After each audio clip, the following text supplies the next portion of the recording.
All right, so there we are. Yeah, let me get Furied in chat. Let me turn the voices on. Everybody's voices should be on. Rob, let me in chat. A likely excuse. She doesn't have... Okay, there we go. Message her and tell her. Drag her into PF2. Oh yeah, I could just do that. Is she in? Is she? Oh, she's She's here. in general. There we go. Hey. Hey. Hey. What's up? Fucking millennials. We were just talking about you guys.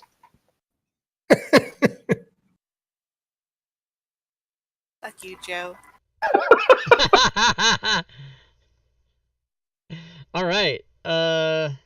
So we're here. It's Tuesday night. It's not a streaming night for Rob 2E, but it is today. And we're doing Pathfinder playtest with our esteemed game master. It's not dungeon master, it's game master in this case. Mr. Gwydion, take it away, sir. It's all yours. Thank you. So yes, tonight we're going to be playing a little Pathfinder playtest module called the Rose Street Revenge. And it is available on Fantasy Grounds if anybody wants it. But it's kind of intended to be a series of kind of short encounters to get people familiar with Pathfinder playtest. So we'll see if we get this done in a session.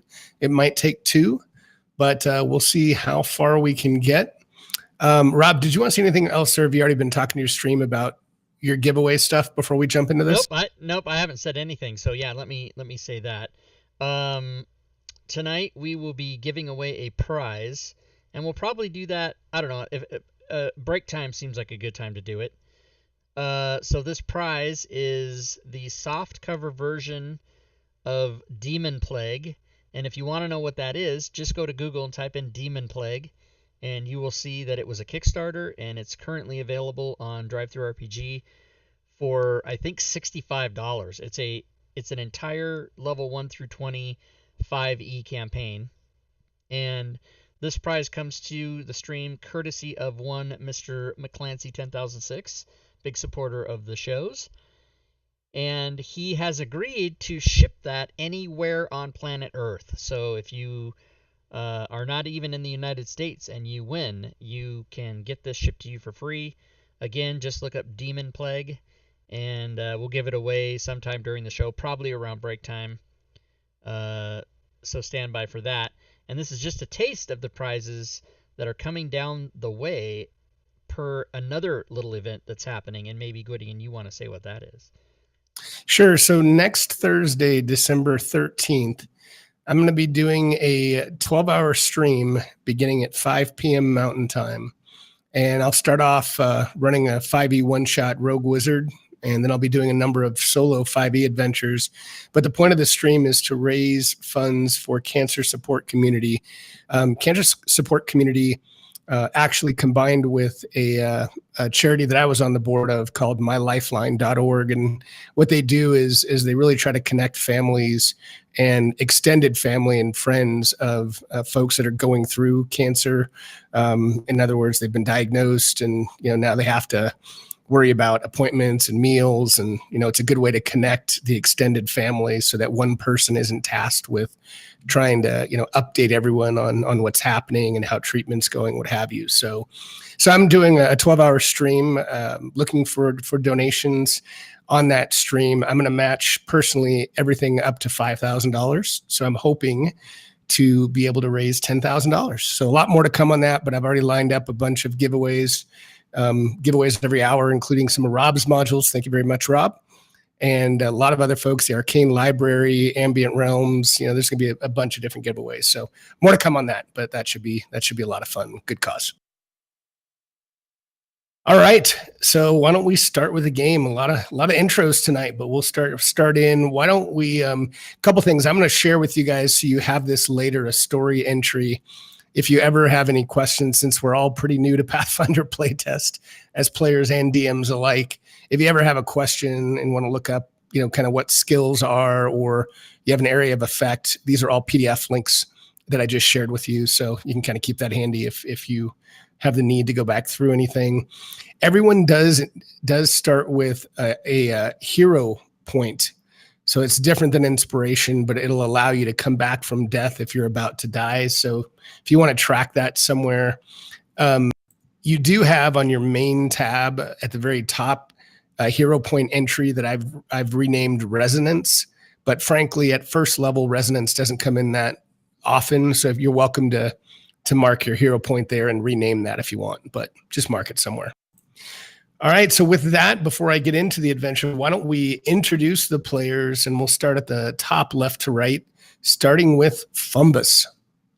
Fumbus? All right. Yes, Rob Toohey, playing Fumbus, the goblin acrobatic alchemist. The class I'm playing is alchemist, and I don't know anything about alchemists or goblins or anything, and I'm super excited to Fumbus my way through this. And as part of my intro, I would just like to give a shout out to Shadzar, who's in the Twitch chat, and he's solely responsible for the creation of what you see in the upper left-hand corner. I've sort of replaced the our character icons with more specific information, so that's wonderful that he put that together, and people watching the stream will see our characters' information there.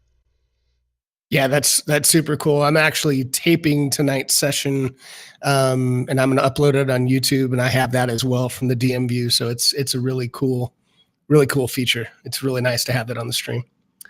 All right, so next, Kira. It's Joe81320, aka Joe Numbers. I am playing a human, definitely cleric. Yes. I am playing a human cleric. Yep. I have no idea what the fuck I'm doing. I'm reading a lot. That's all good. Amiri. This is Zelakar, and I am playing a human barbarian.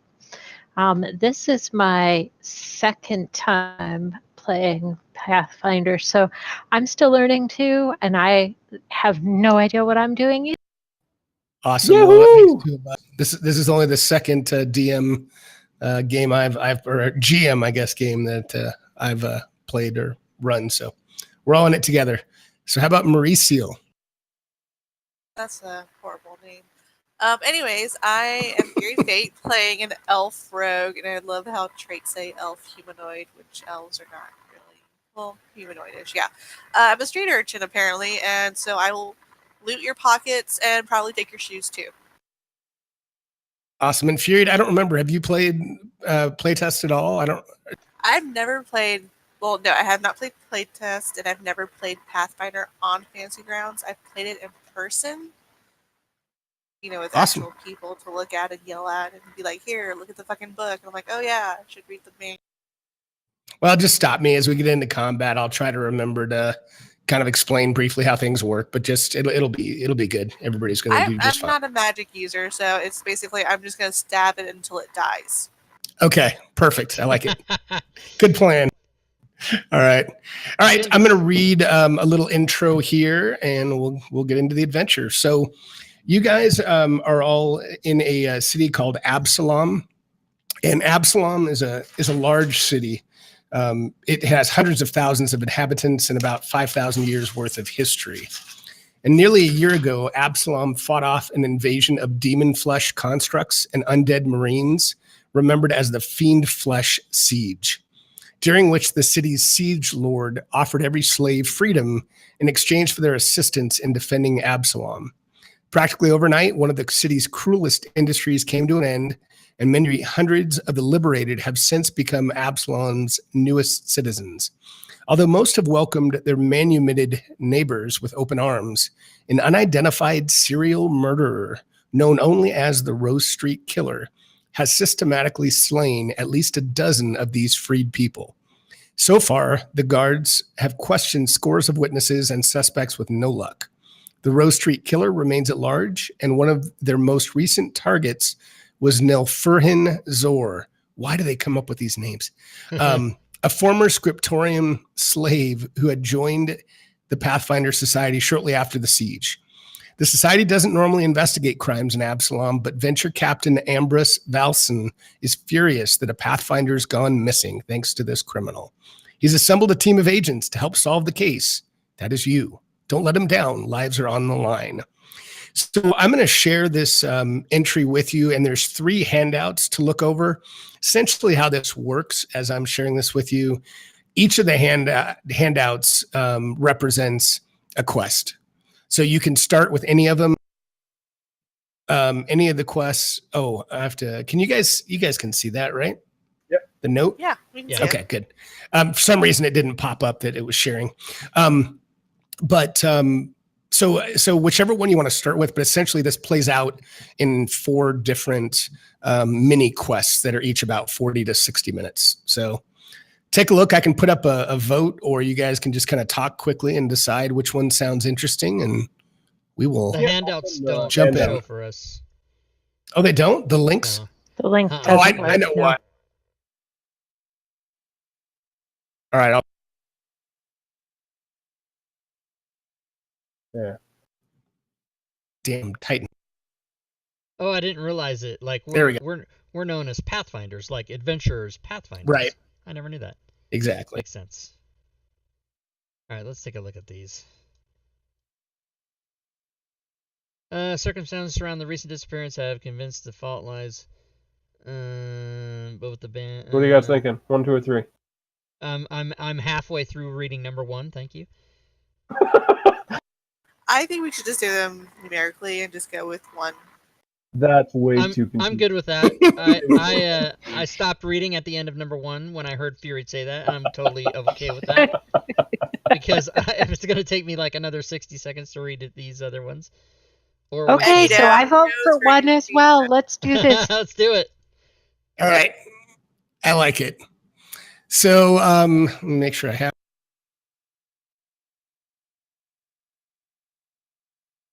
Okay, good. That's what I thought it was. So a portion of the map is going to be covered by that thing. All right, so But you all there's nothing there to really worry about. arrive kind of just inside the Pathfinder Society's Grand Lodge, and you meet up with Ambrose Valson, the venture captain.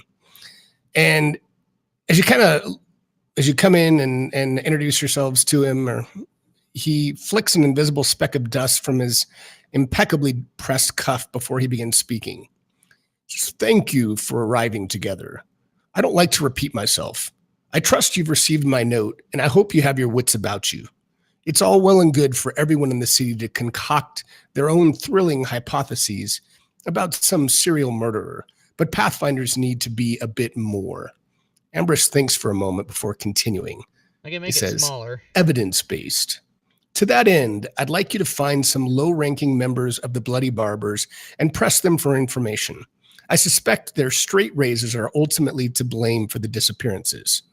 Almost as an afterthought, Ambrose adds, I shouldn't need to tell you to be careful in dealing with Absalom's largest thieves guild, but do try to avoid the old crimson shave. He draws his thumb across his neck for emphasis. I'm going to share that with you just in some intro, just in case you want to read any of that again. Reading. And so the way that this plays out, and I don't know if this is typical for Pathfinder in general or Pathfinder playtest, but you can use a number of skills as we can role play this a bit, and you're going to do some rolls, but basically you're going to use your skills to try to track down and find the barbers. So let me find something here. So if you look at the playing that I shared with you, and if you open skills, that gives you an idea of things that you can do. But just as an example, you could try to use diplomacy to gather information. But if you look on each of your character sheets and determine where you have the better set of skills, then what we'll end up doing is using some of those skills, whichever one you think are most relevant, and I can assist if you guys get stuck at all. But we'll use some of those skills to determine your success in tracking down the barbers. Got it. So as you guys look at it, if you have any ideas, and I'll give you guys a couple minutes, and if I don't hear much, I can give you some suggestions. But basically, you're gonna make some rolls in the tower once you decide, hey, I want to try to do this skill or that skill. So I've got. And- Oh, go ahead. No. The only thing I was going to mention, as you guys might have seen, but the way skills work in Pathfinder playtest, there are certain things you can do that you're untrained in, but certain things will require you to actually be trained in them. So go ahead. I was just saying that I've got some diplomacy that I could look at trying, or contacts within religion, maybe. What about lore underworld? Absolutely. So you guys could try either one of those, like diplomacy, Joe, to gather information, and Fury. Yes, you can use underworld lore to try to like recall some.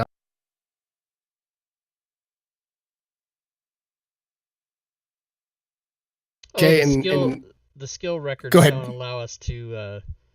We can't like click on the thing and it doesn't open the thing. Well, if you open the PDF, you can scroll down, Yeah. but that's the best. Okay, so they just don't have that programmed in there yet. They don't have it built out yet, so that's why I added the PDF in there. So Fury, as you're trying to recall, you really thought you had some great knowledge of the local underworld lore, but you don't. You know, you must have hit your head yesterday, but you have no freaking clue anything going on in the area. So I'm going to use diplomacy and try and just gather information. Okay. Damn it. See, I would have went with intimidation, and shake the shit out of somebody. You're just going to start beating the shit out of random people? I like it. So Joe, or I should say Kira, this is one thing that you recall as you're trying to remember, or I shouldn't say trying to remember, as you kind of gather this information, talking to some of the locals in the area, and kind of getting some of the information from them. Any other ideas in terms of Rob, anything on your side, or is that what if Fumbus would use his society skill, which he is trained in, to create to forge a document that would pass me off as some official that I can then just walk up to people and get information that I otherwise would not be able to obtain. I like it. Yeah, give me a roll on that, but I think that's that's great. Okay, let's see what I get here.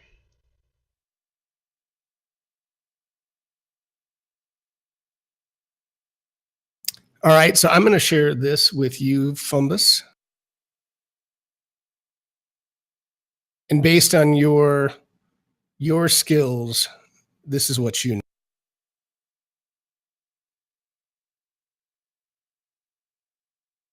All right. So I'm going to say to my group, aha, and I'm going to put my finger in the air. I know how we can get further information. We need to find a barbershop. And we need to find a barbershop that has the pole that looks different. The spinning red and I'm assuming that's what the real regular one. We need to look for one that has different colors or designs on it than the normal barbershop pool. Okay, Zellen, do you want to try anything, or anybody else want to try any more checks before we? I would say that you guys should try at least one more. Well, I think if the possible. only thing, I mean, I'm a barbarian after all. I think the only thing I have is perception. So I could, just look around and see if I see anybody looking suspicious or Yep. behaving oddly. Sorry. Yeah, I switched on. Give me a. Why don't the you do screen like a so you guys can merchant see the PDF. lore What's up, Dragon? recall knowledge for that? And am I able to try something else as well? Yeah. Go ahead. Absolutely. So I'm not trained in this, and I can do survival, and I'd like to do maybe a sense direction to figure out maybe where barbershops might be. What if I made these bigger? All right, I'll let you guys both. So roll as those. far as lore goes, I have hunting and other. Do you want me to use other? Just use other. That's fine. Yep, I forgot that lore is so specific in Pathfinder. Yep.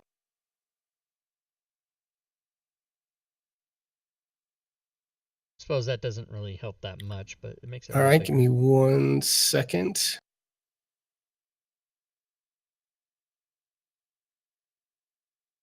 All right, so What is being this the barbarian hair? that you What is are, this? Amiri, you don't really have any clue. But Kira, you did pick up a little bit of additional, and you know this.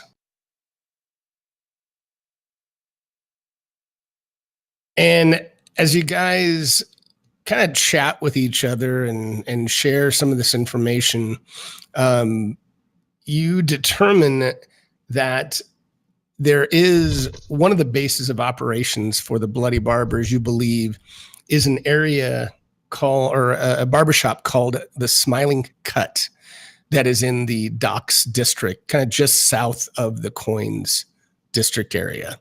Yeah, I So know you for guys sure are, they're not in that precipice quarter, because or the Ascendant's Court rather. yes, you did learn that. But yeah, it's definitely more in the kind of the little just south of the Coins. If you look on your Absalon map, it's kind of in that southeast of the Coins district. So, are you guys willing to head that way? I I'm think willing. that makes sense. Yep. All right. Let's do it. Excellent. So, as you get near the Docks district, as you down that way, it's pretty bustling outside.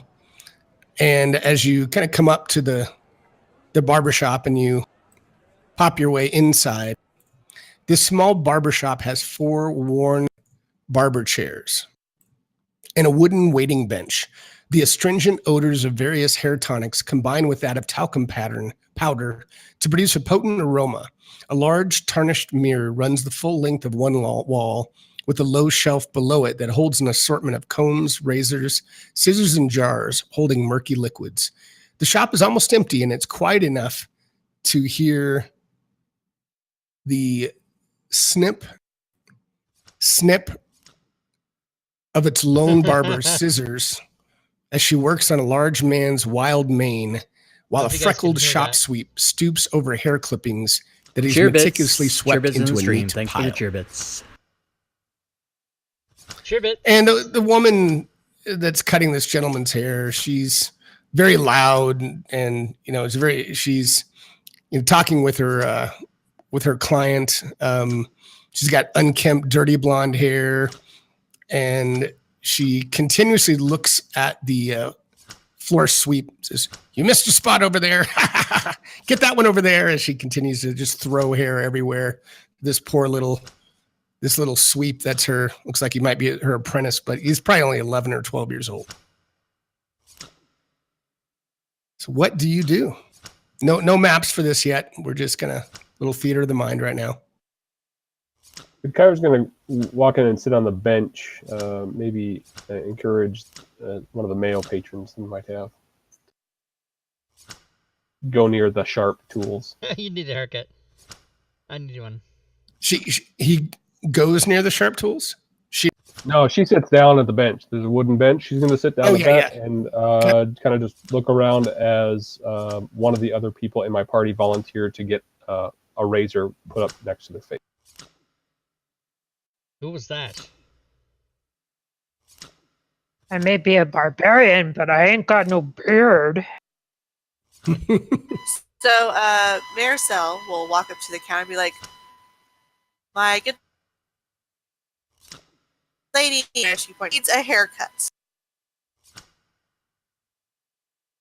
And she says, "Okay, just wait your turn. I'm just finishing up with the with my customer here, but I'll be with you momentarily." She goes back to continuing to cut this gentleman's hair, and as she kind of she winks at her customer in the mirror, and she snips off a lock of hair and drops it to the floor near her feet. Then she turns over to the sweep and shouts, "Oi, Snips, you missed a spot," gesturing to the hair with her scissors. He starts and mumbles an apology as he rushes over with his broom, but as he bends to sweep, the barber gives him a swift kick, sending him tumbling into the carefully swept pile. So she just starts laughing uncontrollably as Snips just sprawls out. His face gets in the air, and he's like into the hair, and he's like picking it out of his mouth. And she claps her customer on the back, ripping off his barber cloth and telling him to pay her an ale and a pie at the shop across the street. And she strong arms the reluctant man out the door. She yells over her shoulder at Snips to clean up and close up shop. And don't forget the mirror. I want to see myself in it, she cackles. And she looks at the rest of you and says, maybe another time. I'm closing up shop early for the day. I got myself a little date here. And she leaves her friend Snips to close up shop. So he's pretty quiet and timid as he's kind of looking over at all of you, and he's kind of sweeping up all of the hair, trying to put things back into the places that they go, and just kind of looks at you and says, "What? You all really don't look like you need haircuts here. What is it? What is it you're doing here?" I especially don't need a haircut. Well, she looks like the old hag treats you pretty poorly. She says, "Yeah, she means well, but she can be pretty abrasive, and yeah, she can be pretty mean at times." I'll be out of character. How do you guys want to handle this?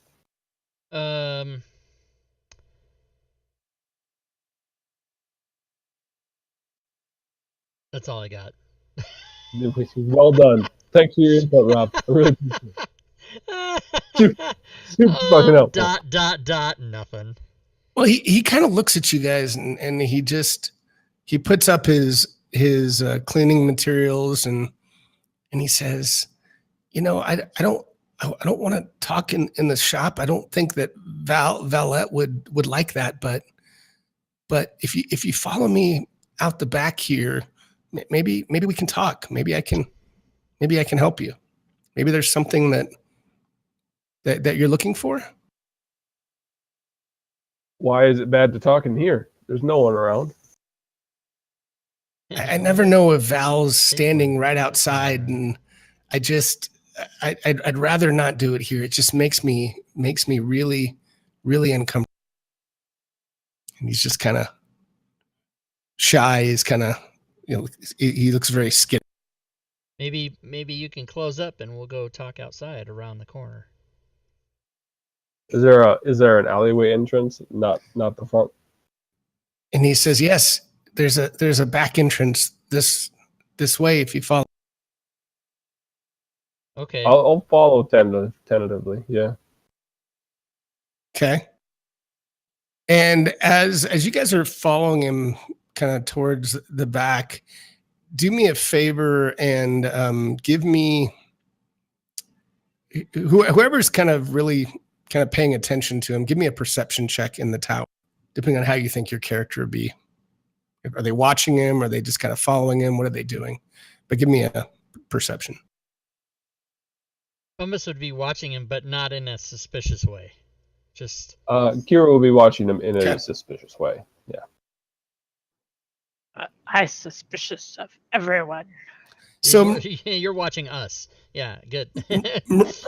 Yeah, Mauricio, as you're watching him, I mean, you're very attentive, and something just doesn't seem quite right to you. He definitely seems nervous, but you can tell that he looks like he's trying to whistle, almost like he's trying to alert someone outside, but he's not quite getting it quite right. He's not really whistling, but he's obviously making some noise and trying to whistle, but it's not too effective. Okay, so at that point, I would actually go up to him, put my arm around his shoulder, kind of bring him real close to me. It's like, why do we need to go to a back alley? I'm not really a back alley type of person. I would prefer us going to a bar, a tavern, enjoying a pint, and, just having a nice conversation over a good meal. And look at you, you're kind of small. Let's have a good meal. Isn't he 11? He is, but that's all right. I'm like, whoa, we can't be taking a child to the bar. Fine, then whatever. We can in the Middle Ages. Get a grip. Right, exactly. There's no drinking. You gotta be like at least 14. Come on, man. I don't know. I don't So know. Mauricio, That sounds to me more like intimidation, but give me either an intimidation check or diplomacy, depending on if you're taking more of a scare tactic or if you're really trying to be kind of more, the soft steering him towards going another direction. Well, they have persuasion. Damn. Okay. Yeah, you should I'm going to do that way. It doesn't matter. It's like the same stat. Oh, is it? Okay, interesting. There's not an intimidation? No, there is intimidation. Oh, gotcha. It's the same bonus and everything, so it doesn't matter. But I'm not going to be intimidating. I'm going to be more of a persuasive manner. So diplomatic manner. Okay.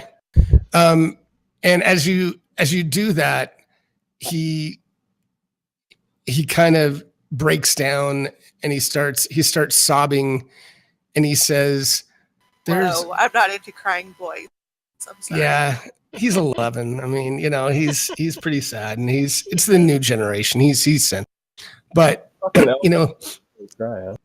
millennials. But can you call it someone in the Middle Ages a millennial? I don't know. But he tearfully admits that there are a number of bloody barbers just outside the back entrance, and that he really wants to become one of them. He really looks up to them, and you all just don't look quite like you belong here. And he wanted to prove himself to them and get you out the back door where he knows a number of them will be ready to ambush you. Oh no. You leading us into a trap, you little shit. Snip, I thought we were friends. Why would you want to kill us? And she, kind of puts her hands on his face, squishing his cheeks because he's adorable little 11-year-old. He says, I wasn't trying to kill you. I just wanted to prove myself to them. I just want to belong. Oh, poor thing. No one's going to love you. You'll die alone. Leading us to our death. Jesus, I was going to say something, but now I don't want to. That was pretty good. I'm very, inclined to split his throat right now because he tried to murder us. But let's take him into the alley and throw him to the butchers. I mean... So what do you guys want to do? That what if we got him? Yeah, what if we got him to lead us there as he was intending to do, but in such a manner that we could get the drop on these fellows? Is that a thing? Well, I guess you could do a couple things. One, he's wanting to send you out the back door where clearly he said they're going to be kind of waiting for you. You could probably go around, maybe outside the front and come around the building, and I can share a map with you. But it's possible that you could, if you want to get the jump on them, come around a different direction. What about rooftops? Can we get on the rooftop? Is there a way to get up on the rooftops and then we can look down into the alley? Yeah, you could do that. We sort of came here for information out of these guys, right? Well, we think they're behind this cult, right? And we're looking for somebody to confess, basically. Yeah. Yeah. So maybe we need to intimidate this kid into giving up one of his friends. Or we could just turn him in and blame it all on him and call it a day. But this bloody barber group, they might be looking for recruits, so we might be able to actually join them rather than be their enemies. I see that going pretty slowly. Yeah, the information I got was that the bloody barbers are always looking for new people to join their guild. And that if we go to the barbershop with the poles that look odd, we might be able to ask about that. I hear, but these things are always like blood in, blood out. We gotta kill someone? Well, here's what I was thinking. We can go on the roof, we can go around the building, or we can just send the kid out real fast through the door, and while they're killing the kid, we can then say, hey, can we join with you guys? They know the kid. They don't know us. But I figured if we send out the kid first, they'll be so anxious to whoever's coming out that door, they're gonna start stabbing them. Or we drop the kid from the rooftop and be like, surprise! You guys are horrible. Wow, I love it. I say we like walk out there like we own the fucking place. Tell them that the gal out front told us that we could meet them back there because we have some business to discuss. Lower their guard a little bit and let the people do their thing. We could walk out with our arm around the kid, and as we open the door, just everybody burst out into laughter. Such a good story, Snip. Thanks so much. And pretend that we're friends, but we don't tell him this. And then when we walk out, they'll all go, "Oh, we're all friends now." That's another idea.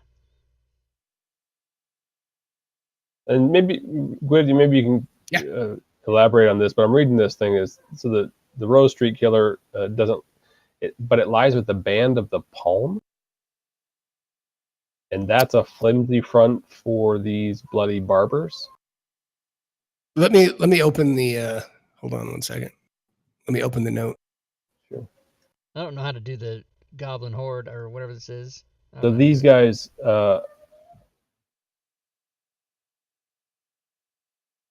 I think what they're saying is they're known as the Band of the Palm, but that's really just a front. It's not a band or a group. It's really a collection of villains. So you guys had a lot of good ideas. Which one do you want to go with?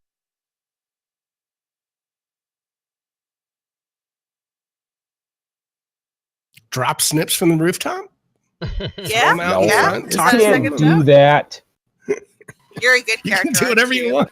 Does anybody think the You just kill a kid fast with like giving him a shoulder rub. This guy's Really? gonna shit his pants. It's just He's a not the child. He's gonna die anyways. Not if you don't kill him. so a negative approach or positive approach? That's what we have to decide. Not leading with murdering a child. How about that approach? Right, but I mean, we can go out the door with where we are laughing and joking and making it appear as though we're all good friends, or we can sneak around the side of the building and get the drop on them and hold our knives to their throats and then say, "Hey, we came to join your group," or whatever. I don't know. Sneak around this side. You want what's her name to sneak around and who's beefier? Me and the barbarian? Yeah. You and the pointy ears want to walk around the side like little bitches, and then the two of us will walk out, and then we can kind of pincer move them. Split the party right off the bat. That should always work well, right? I love it. Let's do it. GM, I'm not in the party sheet. What? I've been ripped off. I've been shafted. There's only 3 PC. Oh, okay. That's weird. I don't know why. I was looking to see who's the. Yeah, I'm the fucking scrawniest, little fucking not strong motherfucker. So I'm giving you guys Snips is kind of giving you the lay of the land. I'm just kind of giving you the full map, and up here is the entrance that you came. There is an exit down here, and in kind of the back behind the building is where there's a group of these bloody barbers that seem to be talking amongst themselves. So you guys, I think the barbarian and I should go down in here and like talking with the kid, and then get them to come pay attention to us while you guys. Are we gonna get on the roof? Yeah. But far enough away that they can't see us, like wherever the Your arrows ass is gonna fall off a fucking roof today. How tall? Oh, they'll be making checks for that. Don't worry. How tall is the roof from the ground? It's about I don't know, 100 feet. No, it's about it's death height. It is definitely death height. Yeah. Okay. It's about 15 feet. So we're gonna go climb up the front, walk across, go position ourselves there, while these 2 beefy dudes, the barbarian and whoever, go around, and then we're gonna be ready to pounce in case we need to. Have unlocked tokens for now, so you can kind of get in the position you want. As you get within, I would say probably about right about where you are, Fumbus. Maybe the next square where you could actually start seeing folks.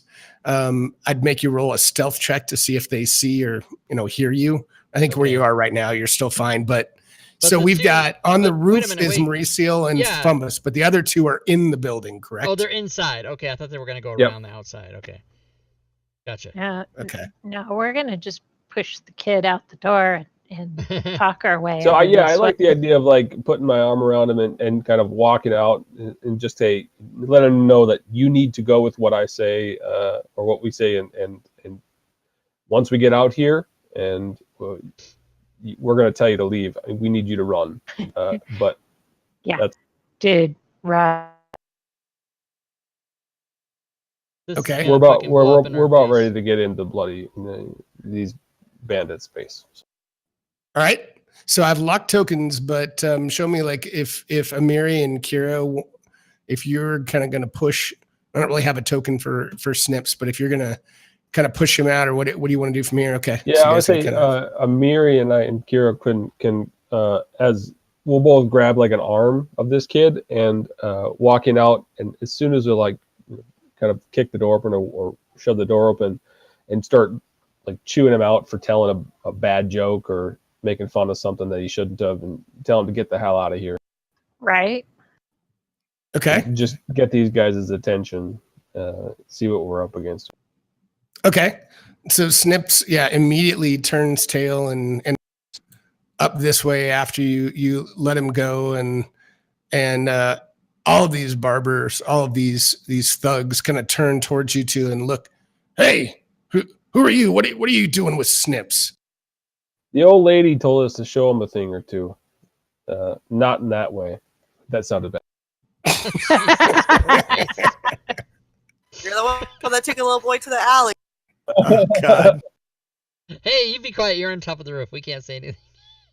Right. And can we please just say that at some point in time we discussed making an owl sound when it's time to come help us. That's fine. That's fine. Yeah, that's You going to guys work would- out. It's always worked in the past, right? I just pictured the two of us on the roof. Did you hear that? I did. Did you hear anything? I didn't hear it. No. So as we walk out, and these guys obviously are like paying attention to us. Yes.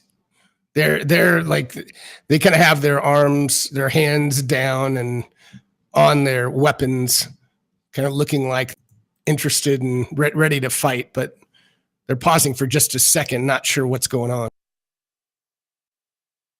They certainly don't look friendly. I'm hoping these two are like sneaking up to try and give them at least a shot. But we can talk to them and let them just kind of converse, asking, what do you want to ask? Here, what the hell are you guys doing here? Where's the boss? And Fumbus and Mauricio, are you trying to sneak into position, or what are you doing? I I'd might like to try to. Yeah, maybe lay down prone in like right there so that just I don't want to be seen. Okay. I definitely want to be able to monitor the situation but not be noticed. Well, no, we need to be okay because we're like what 15 feet ahead or above them, so we should hear so we can actually see over the edge. And are you crawling? Are you prone? What are you doing?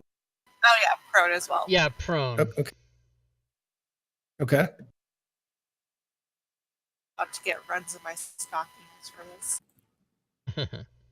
So if you're kind of crawling prone, I'm gonna say that at least they haven't seen you yet, since they're pretty focused on the two in front of them, and you guys are crawling on the rooftops. That's fine.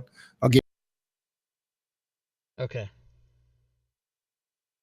And they're not really interested. What do they say? What do you mean? Where our leader is? Who are you? Who do you to ask that? And they look like they're itching. They're about ready to draw. They don't seem too interested in talking. You say, well, Amiri here had heard around town you guys are accepting members. Thought about joining. Very big. Fight good. Who told you we're accepting members? Who is that? The boy. But it's in the bars. People are talking about how you guys are looking for solid people to work. Give me a diplomacy check in the tower.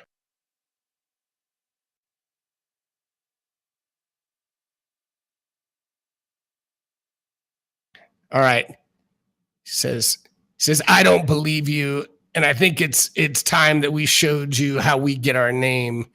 And I don't know what, if you have any immediate reactions, they're beginning to pull their weapons, pull their swords. If you had anything that you had planned with these other twos, I'll let you. Like, are you doing the owl whistle or whatever? What was I'll it? Just say, well, I was always a bad liar, and make my owl sound. Okay. I want to. I don't know if I can do this, but I want to grab Marisol by the shoulder and stand up and try to pull her up and go, now wait just a minute. But she might either disagree with my trying to pull her up, or I might completely not be strong enough to even like lift her shirt or whatever. What I'm going to do, and I know this is kind of a little bit odd, but I think what I'm going to do, since they're definitely ready to get into combat with these two, I'm going to have everybody roll initiative, but Fumbus and Mauricio roll initiative with, give yourself a +5, because I'm trying to kind of give you potentially the jump on these guys. So I'm going to give you like a +5 to your initiative roll. And is this the stealth one or the? Oh, I would say for you guys, the two on the roof, it's going to be stealth. And these, the two of you, Amiri and Kira, you can either use perception or you can use charisma as kind of like a diplomacy check since you were in discussions. That's how Pathfinder. She got a 27. I got a 12. You're so slow. I'm very slow. I'm weak and I'm small and I'm slow. And I'm trying to pick you up and you're like, no. All right, Mauricio. So you are up. You are prone, but tell me what you want to do. And the way it works in playtest basically is you have 3 actions. So if you want to get up, that would be an action. And it's typically an action to draw a weapon, but assuming you guys were getting ready, I'd be okay saying you had a weapon out, but normally it's an action to draw a weapon and then an action to fire. Okay. So I will get up and I will target lackey number 2 with my short bow and hopefully let off an arrow and successfully hit him in the face. All right, and targeting works like normal, so you should be able to target him, and you obviously have a clean. Okay. Now, when I see the attacks things, there's like 3 different. What happened? Yeah. So what happens is the first attack, the +5, is your very first attack. If you've only used 1 action or 2 actions and you want to attack again, you do it at a -5 penalty. So that's why it's a 0 on the second attack in the same round. So it's basically diminishing returns in terms of how hard it is to hit. Like, because you can attack 3 times in a round, but it just gets harder and harder to hit. Oh, so I could attack him. I mean, essentially, I could attack him twice. Yes. This round. Oh. Yes. Yeah, unless you're short. Yeah, unless there's a reload, which I don't think the short bow has. But if it's a crossbow or something, you wouldn't be able to without a reload. All right, and that is a hit. Yeah. Oh, snap. Oh, and he immediately it slams into the side of his neck as he looks. Oh, where did that come from? As he's choking, blood coming through his fingers. Yeah, I'm gonna try to hit him again. All right. Oh, and that's a miss. That's fine. And the other thing I might make you guys pause every once in a while. The way playtest works is if you get the armor class +10. So if their armor class is 10 and you roll a 20, that's a critical hit. So it's not just 20 or a 1. You can get a critical hit if you get 10 above the armor class. All right. Number 10. Does Fantasy Grounds know that? Does it say critical if that happens? I don't remember yet. I haven't really kept up with how far Trenlow is in the rule set. He's done a ton, but I'm not sure. We'll figure it out. But all right. So he looks at Kira. He takes an action to draw his dagger because he's close range. And he misses with the first attack, and he's pissed off. So he's going to do the second at -5. Does he have that coded? Where is that? Guess not. But I can do the effect. Multi-attack, and he attacks again. Swings his dagger. Ooh, and this time he does hit, even with the 0.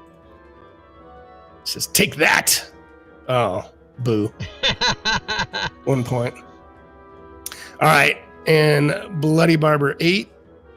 And and the other thing is, you guys, there is flanking in playtest. And I won't do it here, but the flanking basically makes whoever is flanked flat-footed, and they there's a +2 to hit them from the attackers that are flanking them. So, all right, so this guy is just pull out his dagger with an axe, swing at Amiri, and he misses. And he will swing again with his penalty. And misses again. Damn it. And Amiri, you are up. Well, we were having a nice chat, fellows. And I'll draw my large bastard sword and go ahead and hit back. All right.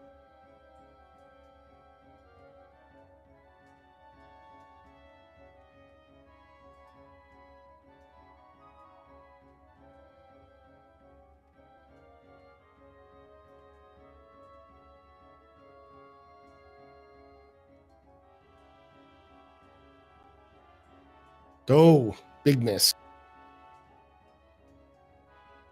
All right, well, one more then. Oh, and misses again as the huge sword goes screaming over. Kira.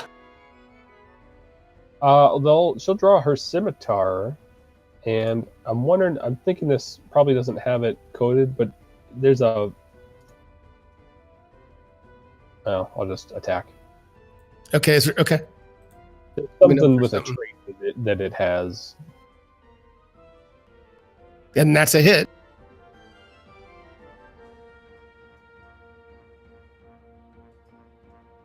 Now, nice. Okay. And is it the forceful one or the sweep? Yeah, it's forceful.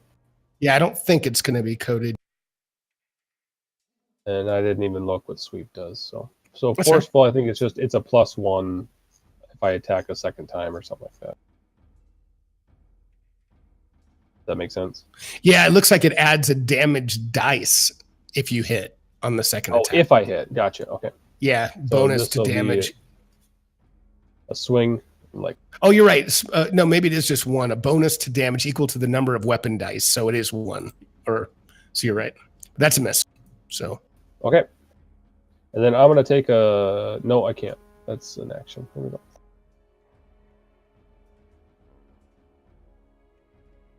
All right, and this guy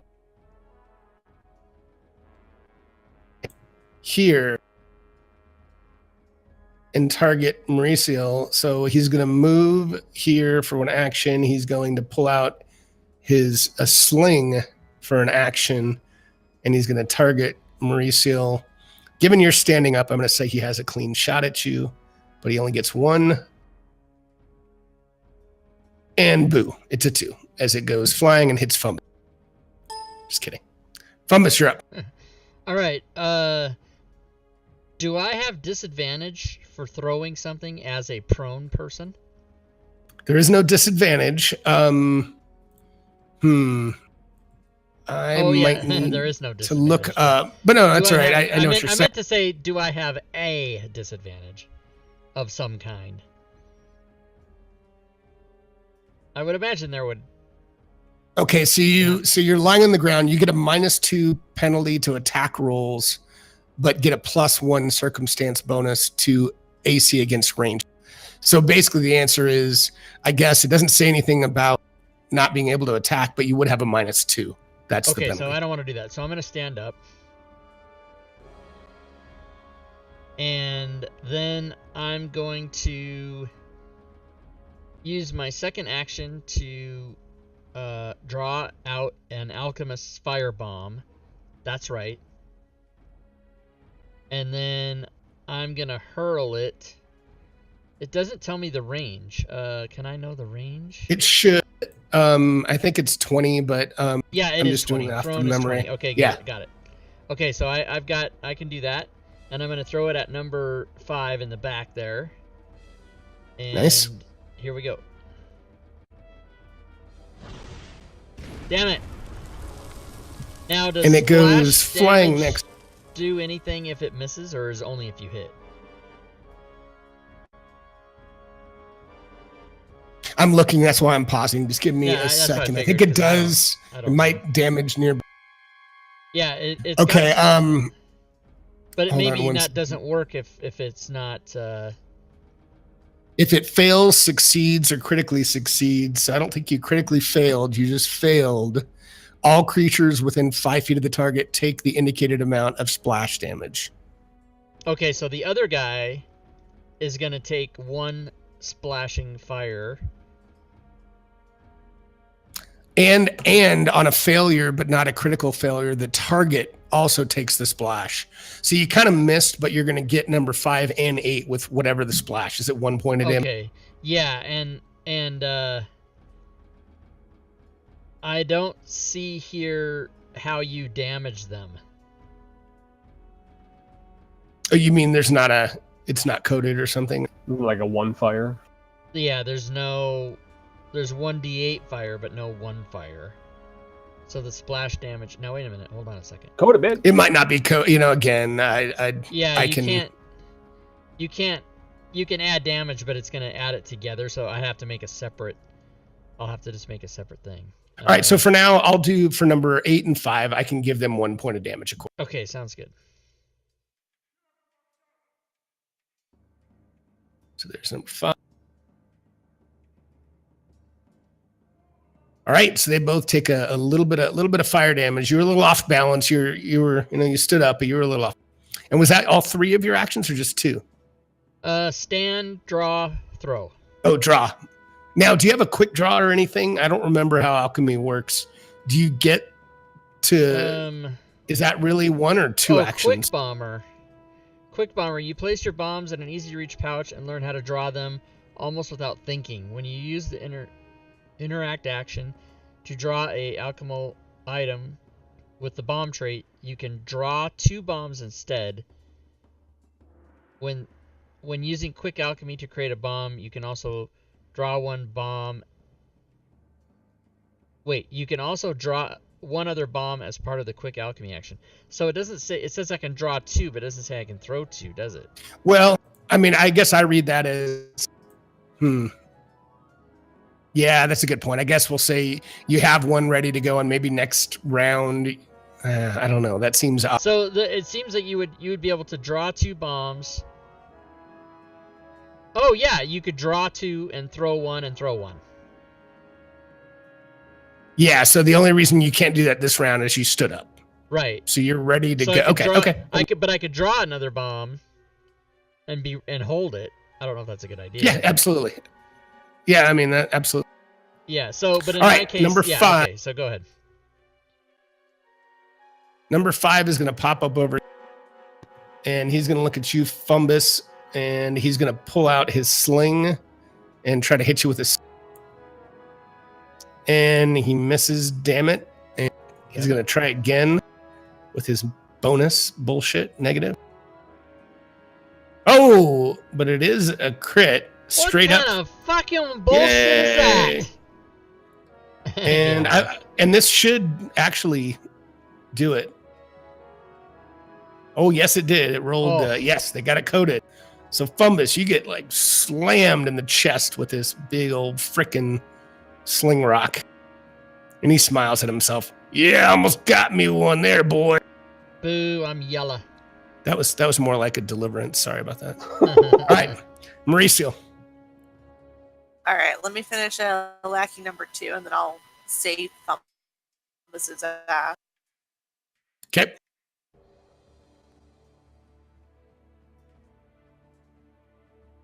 Nice hit. And that's it's not a crit, but yep. Oh boy, but he goes down. Boo. Collapses in a heap. Okay, I noticed that it doesn't like actually automatically tick off my arrows, so always gotta remember to do that now.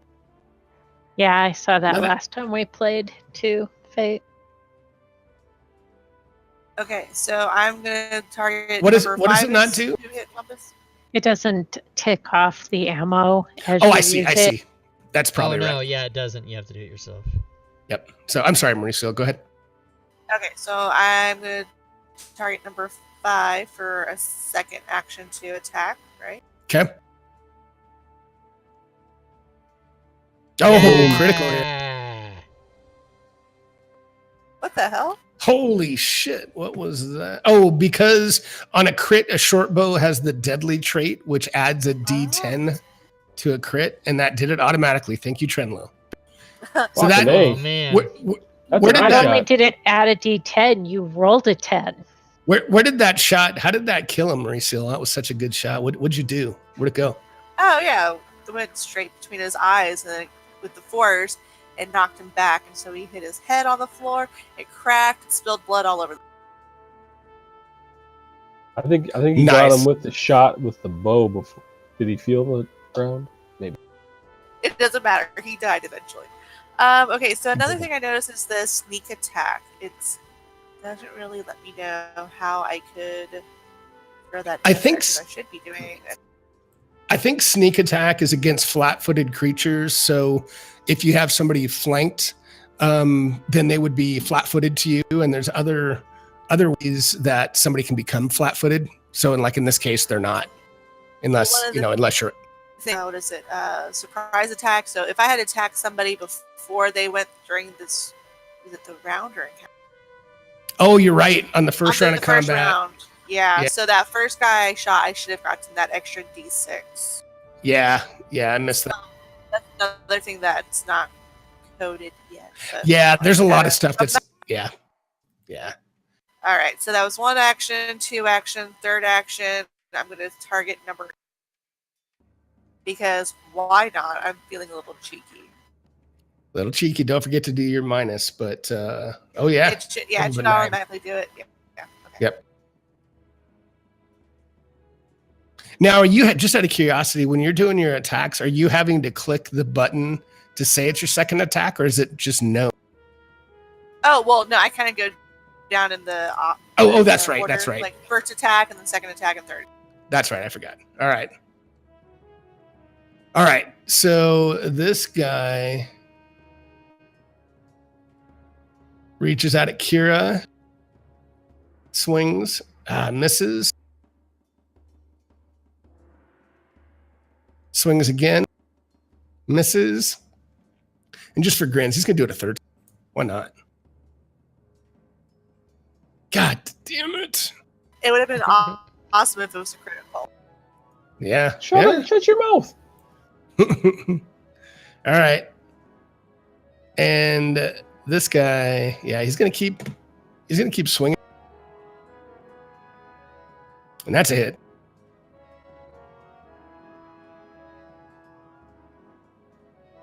Does a little bit of damage, and he's gonna swing. Misses. Jesus. What's wrong? I was clicking on something to look and see what it was, and I erased it from my missed character sheet. Oh no!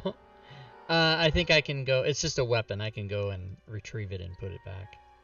Gotcha. All right, and he misses.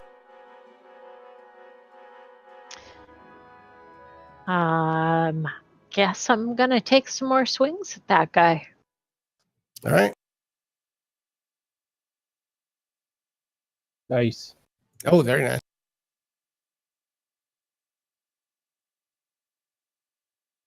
Oh no! And he goes down, and he's done. He's done for. What's the name of the book What's- that I'm looking for? To get. I'm equipment? sorry. What? Oh, Pathfinder.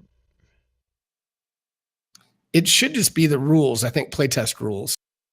Okay. Yeah. We can swing on an But angle it's not. in this game, correct? Yes, you can. So I can't find the weapons. I have the. And he okay, I'll find it real quick. He's throwing his hands up. Don't kill me. Don't kill me. But Don't kill him. Don't yes, kill let me him. find. No, you can, but let's see. No, because What do we want to ask him to. Now, do you believe us? After we kill 3 of your buddies, let us join your gang. He's not. And gonna Rob, believe what do us. you need? What is it you need? A dart. But I opened the 2 books and neither one have items. Oh, I opened the Pathfinder playtest one, and I clicked the items tab, but they're all in. Yeah, they should all be there. Anyway, I threw a dart, and you can put however many you need Okay, on your thank inventory you. tab. But actually, you already have 5 on your inventory. Do you need it on your? Oh, it was I deleted it off my tab, but I got it now. All right, it's all good. What say you, my friends? Do we want this one alive? As I'm jamming my sword in his face. Yeah. Yeah. And just so you guys know for the future, if you have a weapon that does not have the non-lethal trait, you can still try to use it to like knock someone out, but you would be considered untrained in it. So it'd be, I believe it's -4 if I remember right, to the attack. Just for the future. Tie him up then, Kira. So I've got Will do. Pathfinder. I don't know what they're You have talking to about. take care of them. You have to water and feed them and whatever you do with your pet. Here we go. Pathfinder playtest. There we go. Okay. That's what I needed. Let's search these other guys to see if they have any identifying items, information. Where can we find Money. where the rest of these body? Not money, you fucking murder hobo. Nice. You don't really, other than just Not their, that, not that we wouldn't take their money, of course, but that's not what we're searching for. Yeah, other than just the basic equipment, yeah, you don't really see anything else on them other than just what they had on their person. You know, just their weapons and armor and whatever. Do they have daggers? They do. Yeah, each one has a dagger. Absolutely. I will take all 4 daggers to add to my. Okay, you got it. They were using slings, right? They were. All right, I'm just going to take some of their bullets. Yeah, absolutely. Am I able to recover arrows, or do you allow arrow recovery?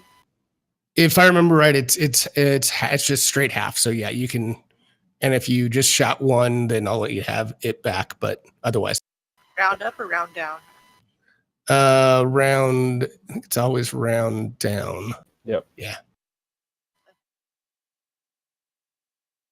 So I say right. we get that goblin and elf off the roof, and maybe I can try and heal him up a little bit. We can start questioning this guy. Oh yeah, Fumbus. We can climb down. Fumbus is hurt.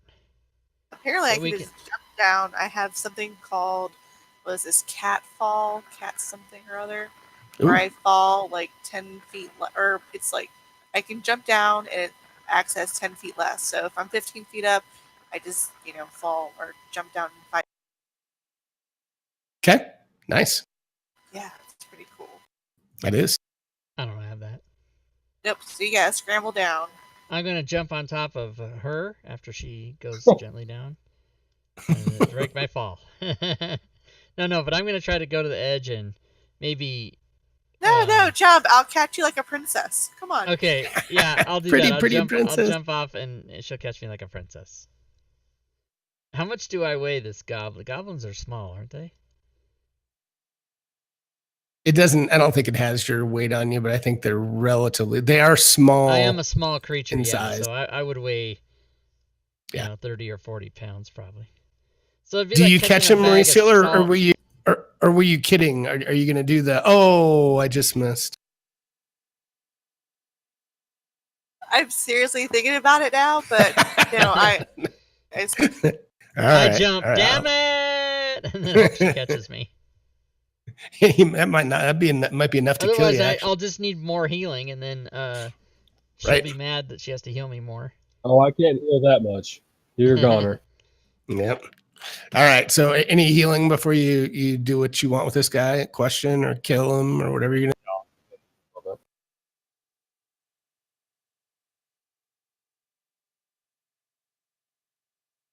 Very nice. So All right. We need to is figure fully out Nice.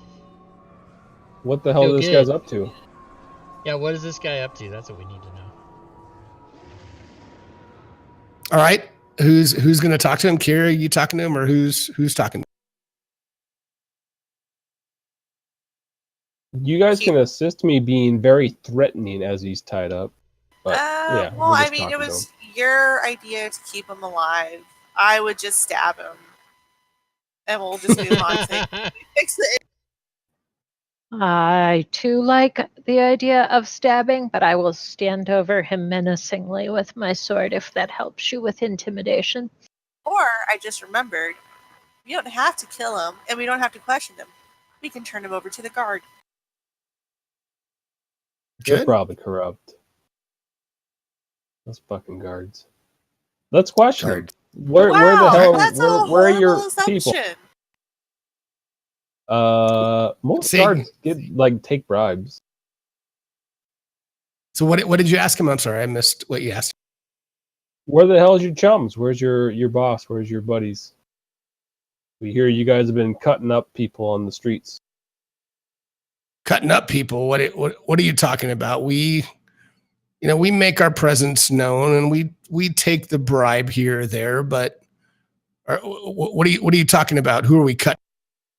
Well, word on the streets, you're the Rose Street Killers. And when you say that, he kind of pales a bit, and he says, "We do a lot. I'll admit we're not the most moral of characters, but we've been afraid for our lives lately. And when you stumbled across us here, we were talking amongst ourselves, trying to figure out who the killer is. We have no idea who it is. The only thing we know so far is that the killer seems to be targeting former slaves.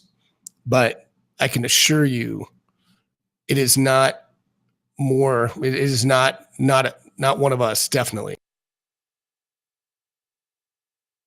Well, we already knew they were targeting former slaves, right? I think you guys did, yeah. So who the hell around here has a grudge against former slaves? Former slave owners. He kind of pauses and he says, "Well," and look to the elf. He does say that the former slaves all seem to be ones that were freed during the Fiend Flesh siege just a little over a year ago.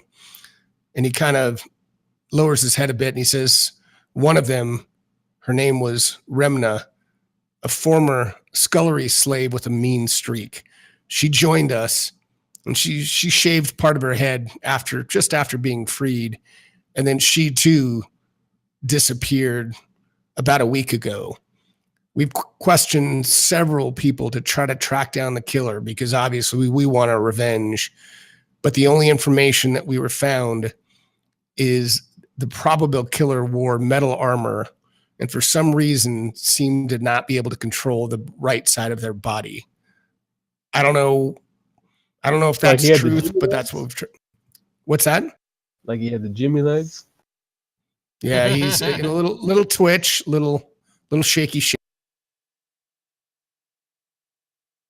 And he says, if you let me go now that I know while you were here, although you did kill three of my compatriots, but I would be willing to tell the guild this was really a misunderstanding and you were really looking to get down to determine who the killer was, as are we. If you let me go, if you let me live. Well, where are your guildmates? I mean, how you guys run these streets and you have no idea who's killing your own people? Oh, only what I've told you. I wish I knew more. This is all really confusing to us as well, but we don't know anything more than what I've told you. I assure we're just as well victims as everyone else here. Okay. Mm. Mm. So, All right. so that's all his information, right? It's everything that, it's everything he's given, So and seems to be everything that he. getting my rope. Let him go. What? Can I just stab him? You can do No, what you you can't want. just stab him. You can do whatever you want. Congratulations, Fate. You made that high squeaky voice Can come I out. just stab him? Yeah, Oh, right. and it's come out before tonight already a couple times. I love it every time. Nice. Let him know. Like, if you guys hear any leads, apparently you're just going to keep dying. So, you maybe if you know some leads, let us know. Says, I will do that. Thank you for letting me live, and I will tell the guild. Maybe spread the word that if this Rose Street killer wants a real challenge, he can come after this elf here. I will do that. Looks That's over at right. the I elf. took no damage. That's true. All right. So are you all where to go from here? Are you going back to talk to your friend, or what? To Valerian, or not Valerian? Now I've forgotten his name. Damn it. Snips. Ambrose Valson. The guy at the very beginning. Yeah. Yeah, I mean, the only lead that we so. had was this. So, I mean, this is kind of a dead end unless we want to. Do you think talking to the gal who cuts hair would do any good? She seemed pretty snarly. Yeah, I think she's getting hammered over at the local tavern somewhere. What? In more ways than one. In more ways than hammered. one. Okay, I got. Yeah, I thought about a different thing. Wow. For a minute. Wow. Yeah, I say we go back to him and let him know what we found out. These guys, not even these bloody barbers, have a clue what's going on. Even their own people are getting killed. All right. Okay. All right. So you guys make your way back to see Ambrose Valson, and as you chat with him, he's certainly relieved to hear that finding the killer doesn't seem to involve the bloody barber. So he's pretty pleased that it's not going to mean going toe to toe with them, because they're pretty well known and being pretty formidable. And he encourages you to rest a bit, before you go back out and follow up with any other leads you have. And he also says, this seems like it's going to be getting more and more dangerous. And he hands you a minor elixir of life and says, here, in case you need this in the future, you are welcome to have this from my personal stash. And that is in the party sheet. Yeah, elixir. Minor elixir of life. Is it identified? Yeah, it is. Yeah. Okay. All right. Who wants it? All right. So you guys have other leads. You have the other couple of leads that you can check out, but tell what you want to do next. I know you said you were just going to go down on 1, 2, 3, but it's up to you. Did you share that? You did, and I don't see it. The handouts? Yeah. It's a note in notes. Oh, it's a note, I not a want to story. do number 3 because it's called Puddles. I like the title. You can do that. Yeah, let's do Puddles. Puddles. Okay. There are certain places. I never read this. Go ahead, read it out loud for the stream. Oh, all right. There are certain places in Absalom where criminals go when they want to keep a low profile. The Puddles is one of those places.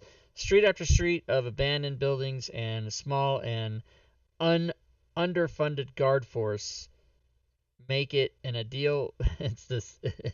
Make it an ideal place for this looking to stir up trouble. Those looking to stir up trouble without getting caught. Still, someone there may have heard something useful.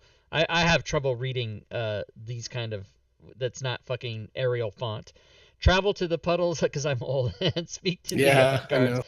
They're called the Motherfuckers, and you can recognize them Exactly what I by Muckruckers. the Muckruckers. Sorry, and you can recognize them by the bronze bulges that they have. I do my own reading. They provided you with a small donation to help fund their public services, which should help convince them that talking to you is not worth their time. I added the word "not." Okay, good.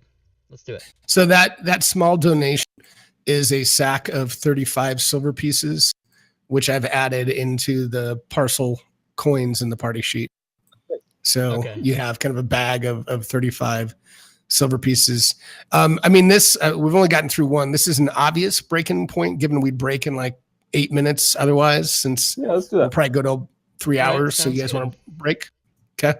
Yeah, I'll give away the prize. Are you going to give it away during the break? I give it away right now. Nice. Give it away. All right, you want to do that and then take 10 minutes, or you want to Yeah. just start 10? Okay, let's give it away, and then because All maybe right. somebody, Fury and all them, they can get in too, right? I don't see No. why not. It's lame. I'm not going to. I'm not going to go in. Okay, so let me. I'll switch the screen so people can actually see this. So get ready, everybody. I'm going to show you what this prize is. Here, actually, I'll start the the raffle first, and then I'll show the prize, so people can Okay. enter if they are interested. So the keyword for the what? How come it took it away? God damn it! Damn deep bot. Stupid deep bot. I already had this in here. Son of a. Son of a bitch. Okay. So I'm going to put a 3-minute counter. I'm going to start it. The keyword to enter is !Rob. That's me. And then this is what we're shooting for here. This was a Kickstarter by a place called roleplayingtips.com. It is entitled The Demon Plague. It is a 5th edition gritty fantasy adventure for levels 1 through 20. So it's an entire campaign. I think it's like 300 and some pages. Let's see. It is, 372 pages. The softcover book is what we're going for here. And this is courtesy of McClancy 10006. I don't think he's here right now, but he donated this prize to the stream. He will ship it for free anywhere in the world. So you're basically getting a $65 book. Anybody can buy this on DM's Guild. You can get the PDF for $39, or you can get the soft cover or the hardcover or the combination, whatever they have. And I think if you buy the soft cover or the hardcover, you get the PDF for free. That's the special they're having right now. But anyway, this is the soft cover version of Demon Plague, shipped to the winner for free. Enter now. And Very we have nice, a man. minute and a half left, and we've got entries in there. I didn't put my own name because I'm not lame. And then so we got a minute and a half left, and So while you're waiting for that, just everybody that's listening, if you all are interested and want to pop by, again, if you weren't here at the beginning, I'll be doing a charity stream next Thursday, 5 p.m. Mountain Time till 5 a.m. Mountain Time. So even if you want to just pop in and say hi, encourage me to keep going since I'm old and that's a long time to stream for me. That'd be great, just to pop on in and say hi. But it should be fun, and a lot of giveaways that night too. So pop on by. What will you be playing exactly during your 12 hours? We're doing Rogue Wizard as a one shot, and Zell's going to be there, Stooner, and Lightning Bolt, and Jimmy Needles. And then after that, that'll probably go, I would say 4, maybe 5 hours if they're up for it. And then after that, I'm actually going to run every solo adventure that's available on Fantasy Grounds. So there's, I think, 4 or 5 of them. So I'm going to be running myself through each one of those, chatting with the stream. But rather than try to DM like 4 games, which would completely fry me, I thought I'd DM one and then just run some solo adventures.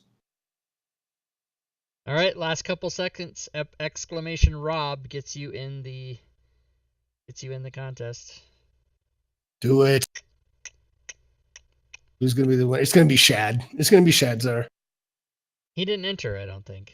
Oh, well, I guess it won't be Shadzar. All right, so I have all 8 people. I thought we have many people in the chat. I thought more than 8 would enter it. But anyway, let's find out who won. Lexfire 22, nice. Congrats. Nice, and he's a VIP. She is a VIP. Nice. Yes, I think Star is VIP. I don't know what it means. Awesome. Congrats. And also a follower. So, Lexfire, do me a favor and PM me your email in Discord, and then I will pass that along to McClancy, who will then get your personal mailing address. There's this thing what people do. They you can send things to people's houses physically. It's weird. And and so what? Then, what is that? Yeah. It's called the United States Mail, or perhaps Lexfire lives in Sweden. We don't know. And so I love you, man. All right. And Sam, thanks for I didn't get the whole name. It's Sam that. Holy moly. Goram Go Ram Rolf. Goram Wolf. I don't know. Goram Wolf? I don't know. Go I screwed up No, your name, but Sam. Thanks. Out of it. Thanks for joining the stream. All right, so yeah, now we're going to take a break. All right, let's do 10 minutes from now, and I'll put a ready check when we get back. So we'll say 10 minutes, 8:38 by Mountain Time. So see you guys. All right.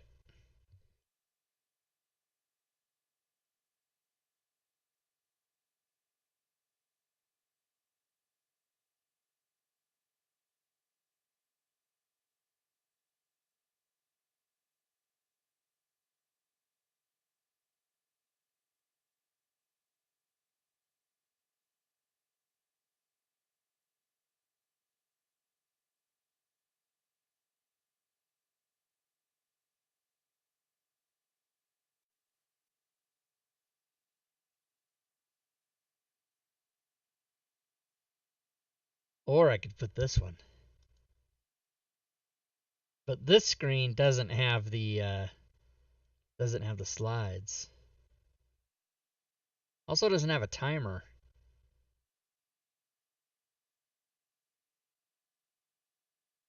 I could add that. Let's see. This will be fun.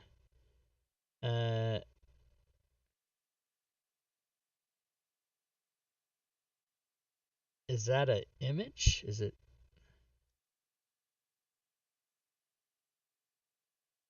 No, it's not an image. It's a.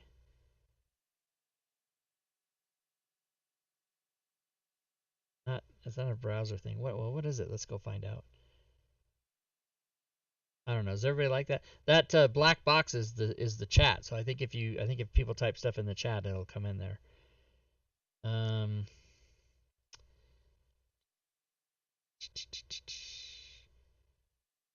Well, I have to go back. I have to go back here and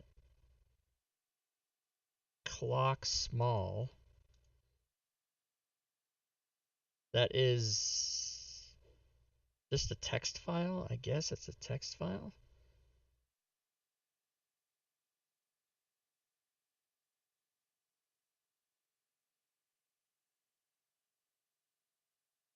So if I go back to the Be Right Back screen, I add text block. Yeah, okay. I guess that does work. That right like that. Kind of like that. I'm going to type test in the chat. See if it comes on. Yeah, it does.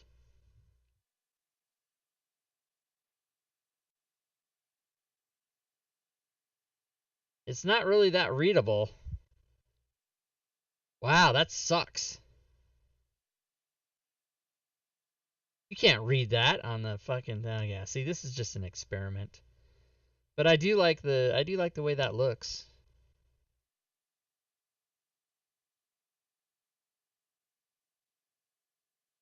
Oh, and Sam doesn't just follow. He subscribed. Sam, that Gorum Wolf. So Gorum,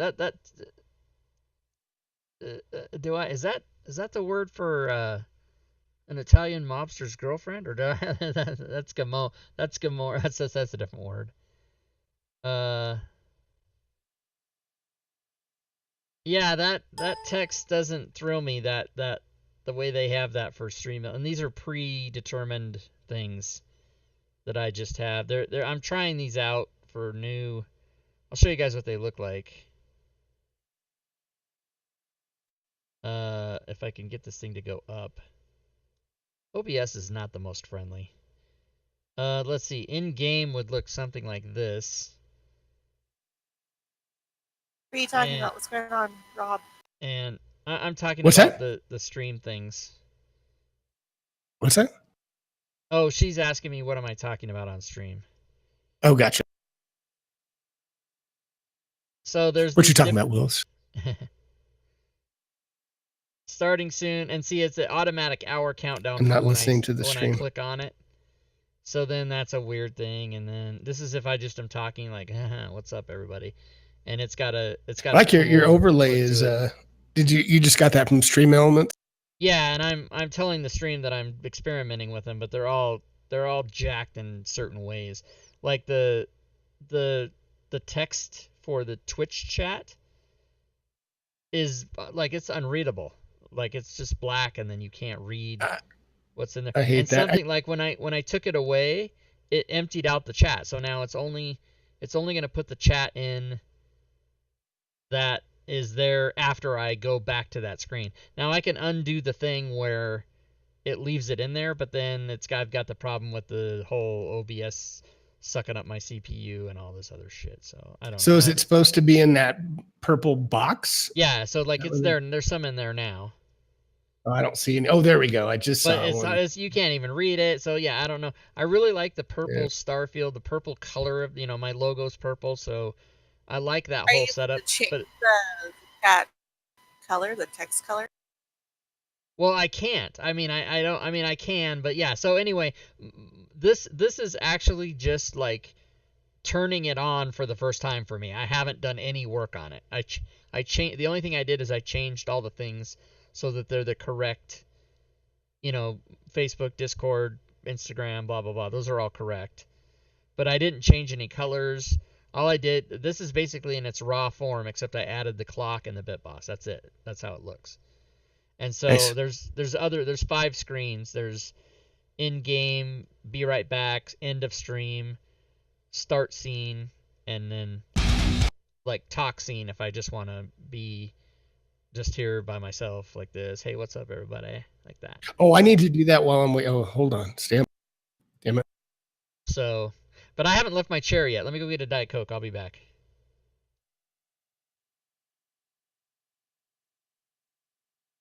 Damn players making demands on me while I'm even the DM. Okay, I'll be back.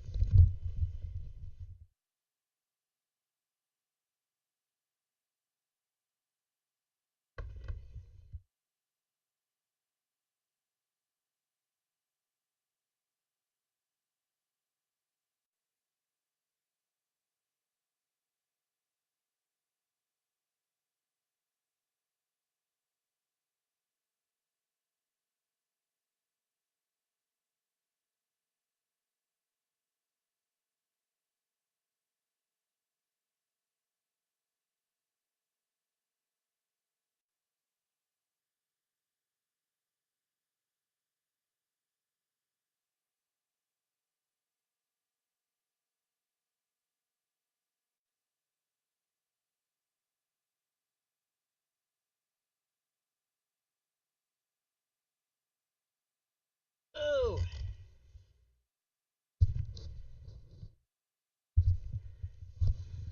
All right. And now I'm back.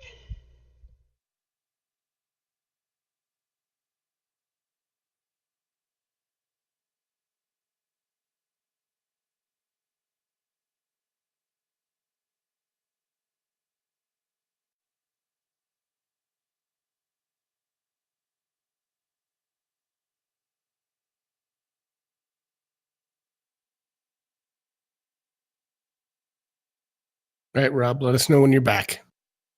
Oh, you got a minute. 30. Got a minute. I'm giving McClancy the information. Oh, that sounds good.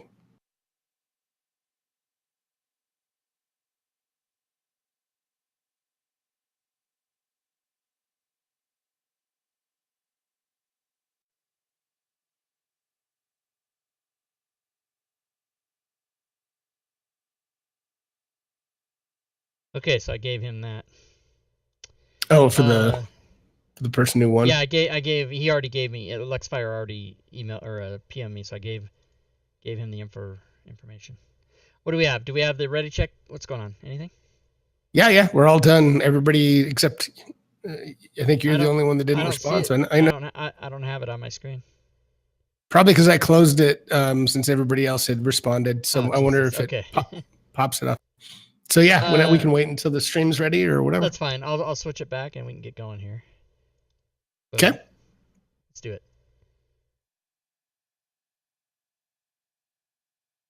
Is it switching back? Yeah, it's already back. Oh, sorry. Yeah. Okay. I figure delayed, we're behind. So, all right. So, you guys have finished snippets, the first little mini adventure here, and next up, you guys are trying to track down a muckracker in Puddles. And Puddles is a district that suffered an earthquake a few decades ago and fractured the ground and sank much of the district below sea level. Most of the district actually floods during high tide, and some of the areas are perpetually submerged.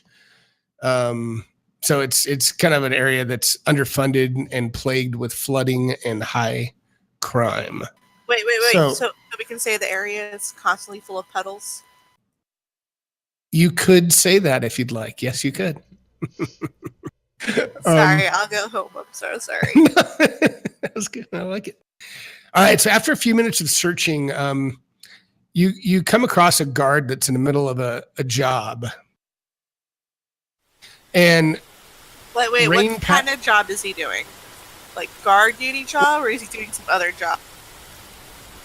Well, she's kind of standing inside a doorway, and hang on one second. Let me turn louder than I expected.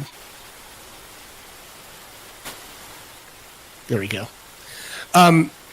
So rain patters down onto the muddy streets of Absalom's Puddles district, covering it with murky pools of water that give the district its name. The buildings that line the streets have seen better days. Many of them are decaying, shuttered, or boarded up. The door of one of these buildings swings open, letting rats rush out into the streets. A woman wearing leather armor and a bronze badge stands in the doorway, slashing a short sword into the swarm of rats and urging them out of the building.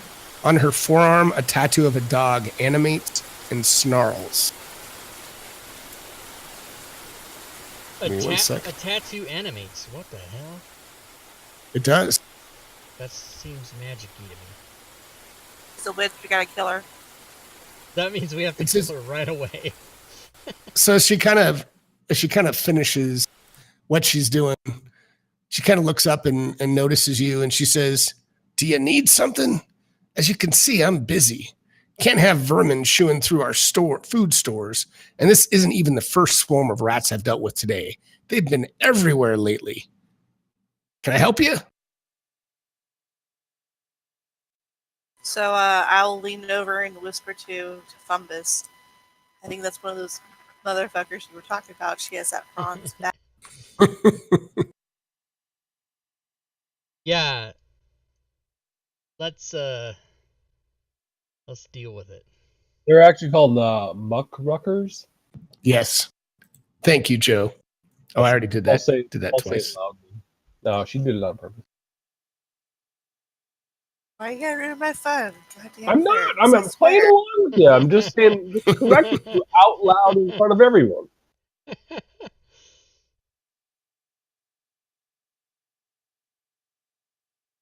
So you're saying out loud. And she has a bronze badge, is that right? Yep. She does. Well,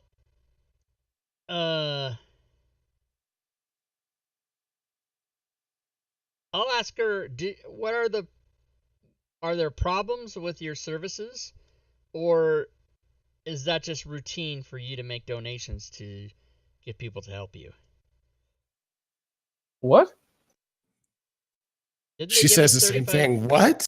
Oh, didn't no, they give us the guy that we were talking to get these missions gave us money so we could give it to them. For their service. So what I meant to say was we have a donation for you. For your public services. I don't know how to read, y'all. Even if I read it out loud. See, I can read, I just have no comprehension skills. That's what my problem is. I can barely read and not understand at all. This is what I was taught.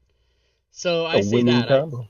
I say we've brought a donation to assist you with your public services. Are you the person that we give that to?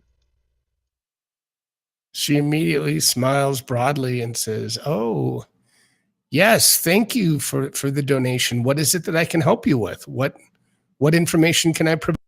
Oh fuck, I don't know that. I turn What are to you here? I turn to my cohorts and say, and I make sure that I'm facing away from her, and I say to my three friends, what is it that she can do for us? Do you even know why we're here? Mm-mm. I'll say loudly. You just gave away our money and have no idea why we're here. Yeah. My intelligence is oh fuck, 18. Whoops, okay.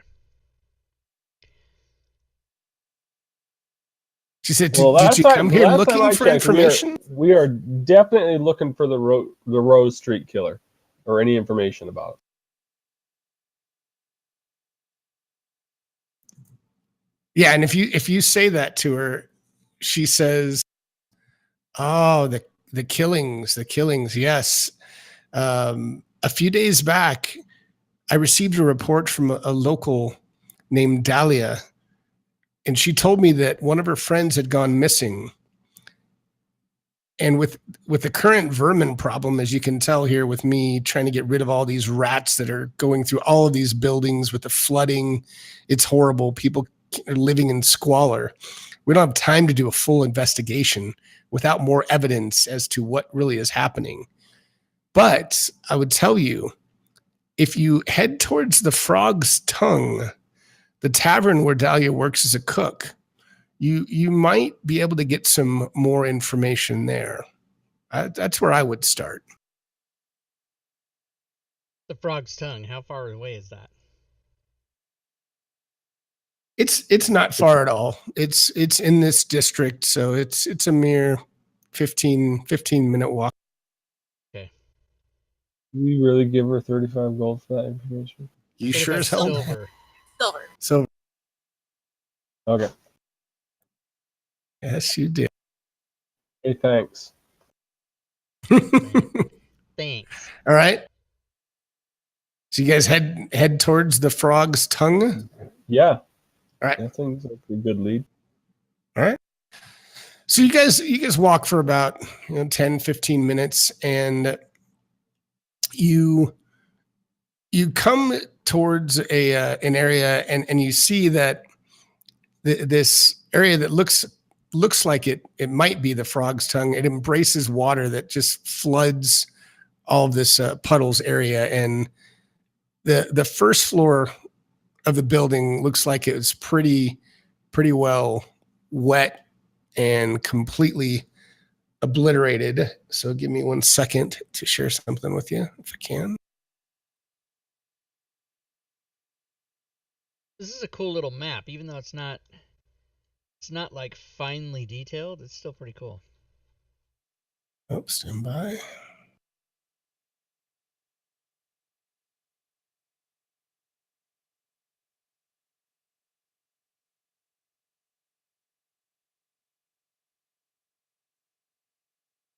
Okay, so as you guys arrive, it looks like the first floor is kind of wasted in terms of it's just a rotted mess, but you do see that that there are a number of patrons that are in the second floor, and the sign that's kind of announcing the tavern is a mummified frog glued to a slab of wood, and it kind of points upstairs, and you can kind of hear the soft thrum of the tavern as you kind of get into the building. This seems highly unsafe. Let's get Lead some the drinks and way. survey the. Bald one. No, I want a drink. I don't look away from bars. So are you guys kind of heading up the stairs The in stairs the tavern? outside. Oh, No, you're kind of inside, but it's just kind of a mess inside. I mean, Like it tables keeps on the lower flooding down floor, below. but It's all flooded, yeah. and moldy So it and looks shit. right, and it looks like there's stairs that head up into the second floor, and there's kind of a sign like, "Hey, head this way," to get you up to the second floor. Yeah. Follow that dead frog. Gotcha. All right. Do it.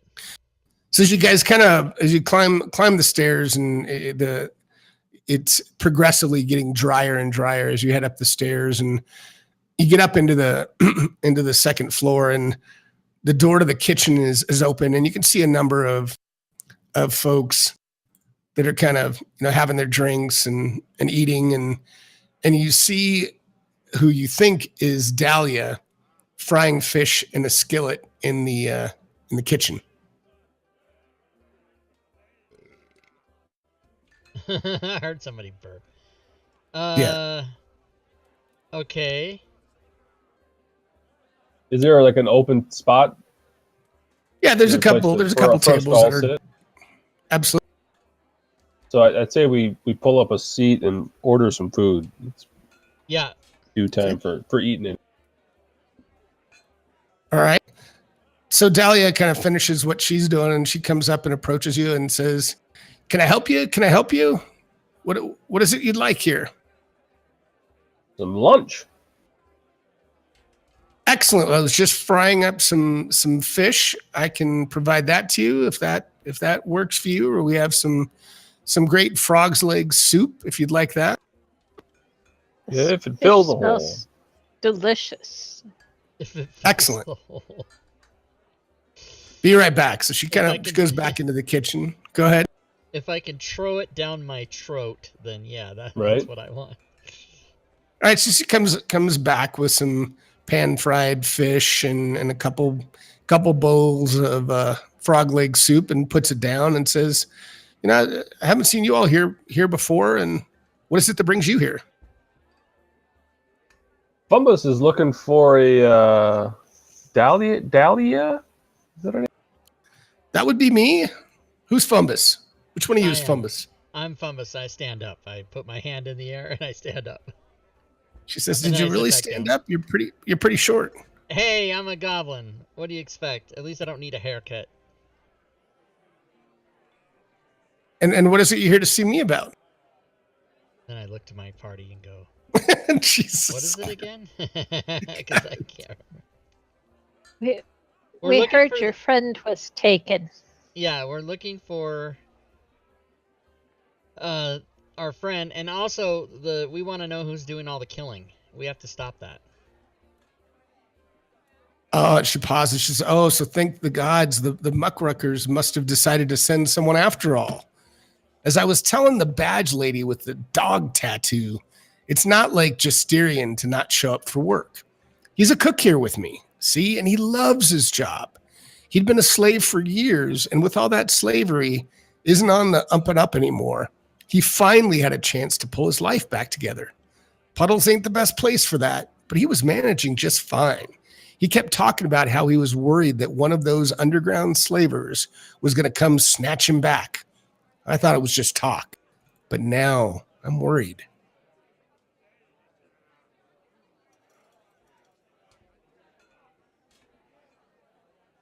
Well, what do you think we can do? Are there any clues, or how would we know where to look for him? Where was he staying at? Well, I would say I'd certainly start at his place. He kept staying in this real rotten old place where no one would think to look. And she kind of gives you some directions down to where his house was. Real rotted old place. And do you know who used to own him? Well, I don't remember his name, but it could have been the slavers. Like I said, I don't know who his enemies are. He's real private about his past, and I don't like to pry when it's not my business, if you know what I mean.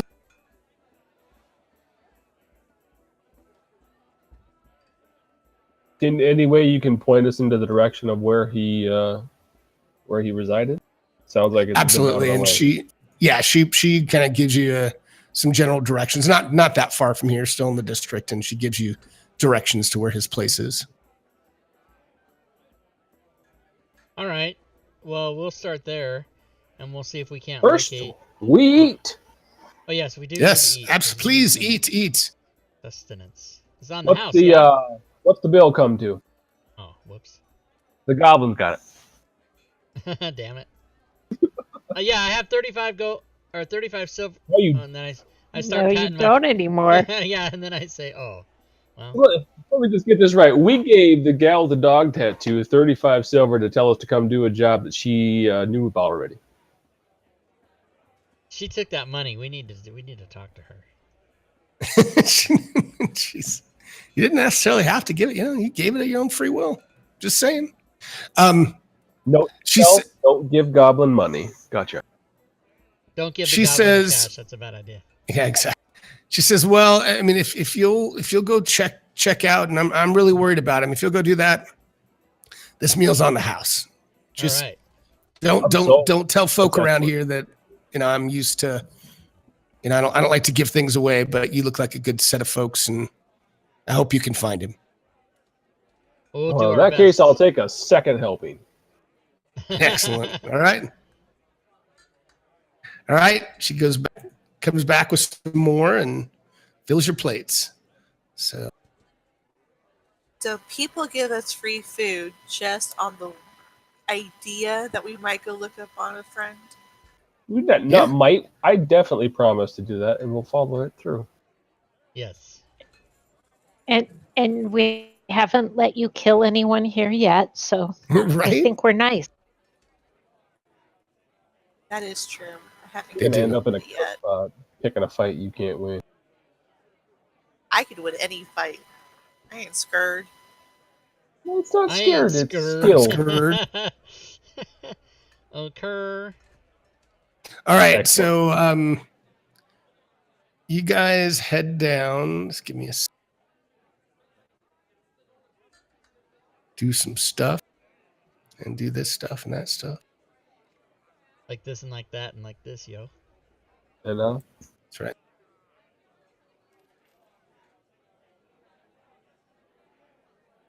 All right, so I'm going to pull you on a map, put you towards the top.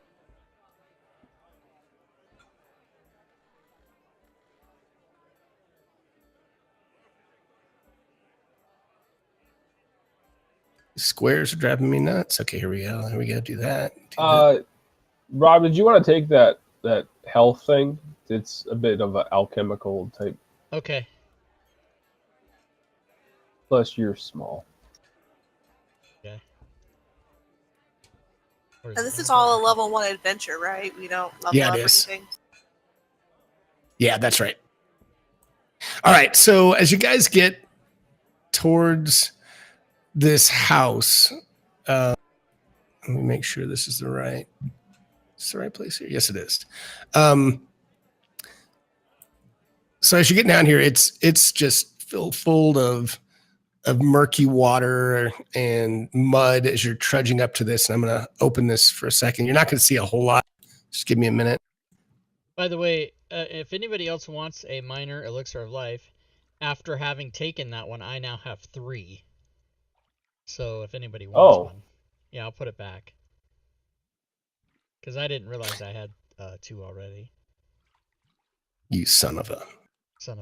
I might take it then. I don't have one yet. I put it in there. All right.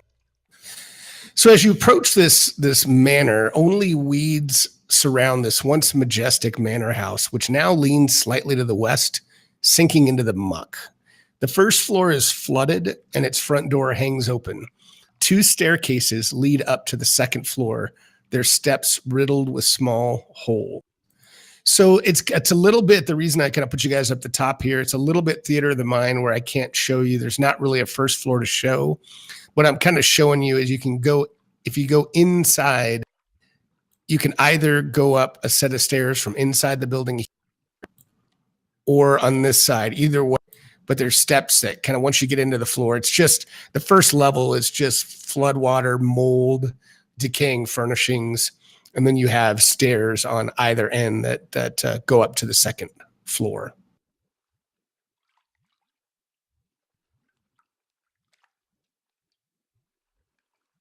These here, right?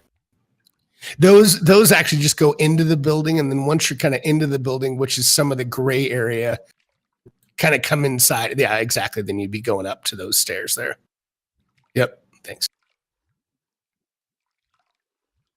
All right, and as you're climbing these stairs, and Kira and Amiri, since you're kind of first in, give me some acrobatics checks or you could, give me acrobatics checks as you're climbing these things.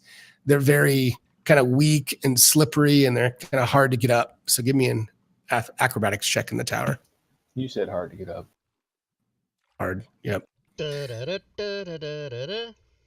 So Kira, as you get about halfway up, you miss your footing on a landing, and you slide back, and your leg kind of catches on this big piece of wood that has this kind of pulls out into your leg and splinters, and it gives you 2 points of piercing damage as you kind of fall almost back down the steps.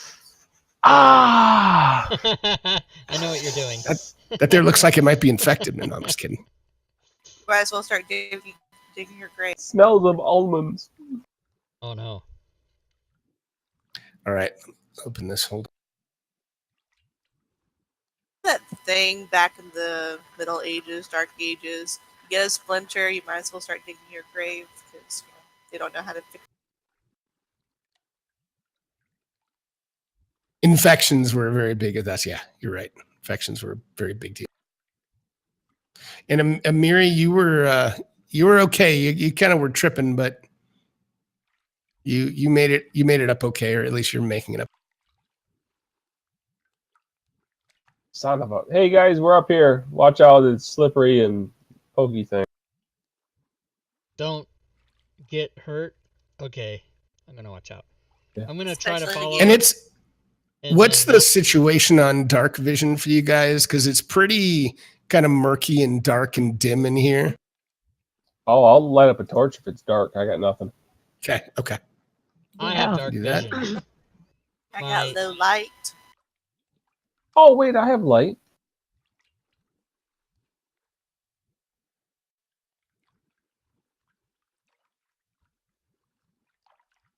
So I have dark vision. I'll go step out in front and look down both ways.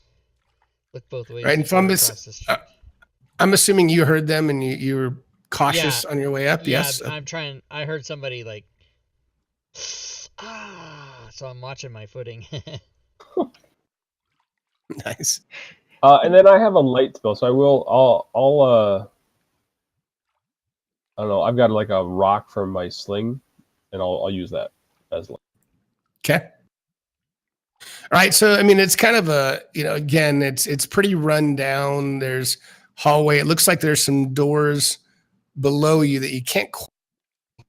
It's kind of hard to see on the map. There are doors here. Looks like there's an open area down here that leads into possibly and the same up here that looks more open. I mean, having come upstairs that I got hurt on, does this floor look safe? It looks pretty stable to you. It doesn't look like it's going to give way. It's kind of rotted, but not to the point where you think you're going to fall through the floor. Well, then I'll walk over here. I'd like to push the door open. Oh, here we go. Yeah. Just start opening doors. I love it. Now, who's opening? Let's see. Where's Amiri's down here? Okay, so you're opening this door. Where did Amiri go? She just gets sucked into the room by some arms. You see a bedroom with a dresser and a bed. It's pretty run down. Nothing much of note, but there is a dresser and a bed in that room. Nothing here, and I'll walk away and leave the door hanging open. Okay. I'm gonna follow Kira to see what she finds out. Is it Kira or Kyra? It's whatever she wants it to be. Okay, so stand by.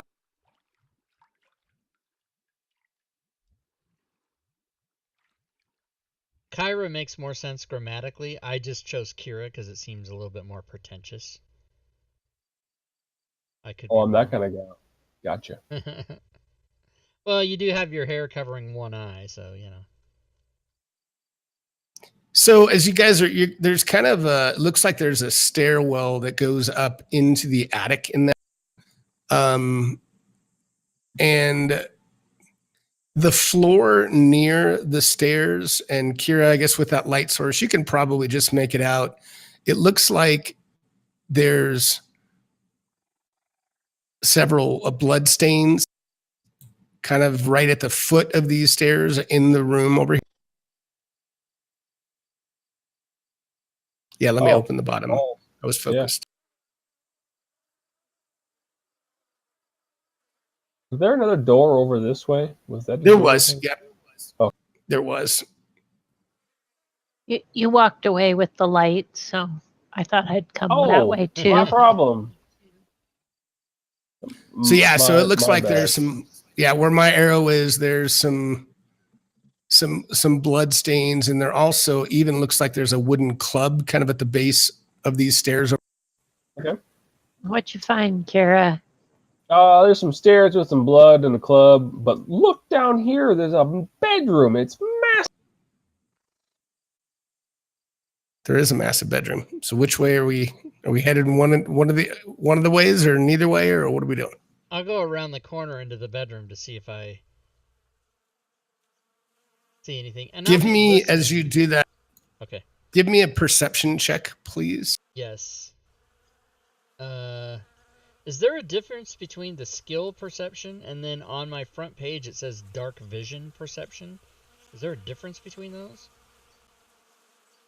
Well, no, that's just telling you have dark vision, and it might say low light vision if you have low light vision. It's just the senses is all that. So it's not different. But I don't think it shouldn't be. So those came through as the same modifier? Yes. Okay. They did.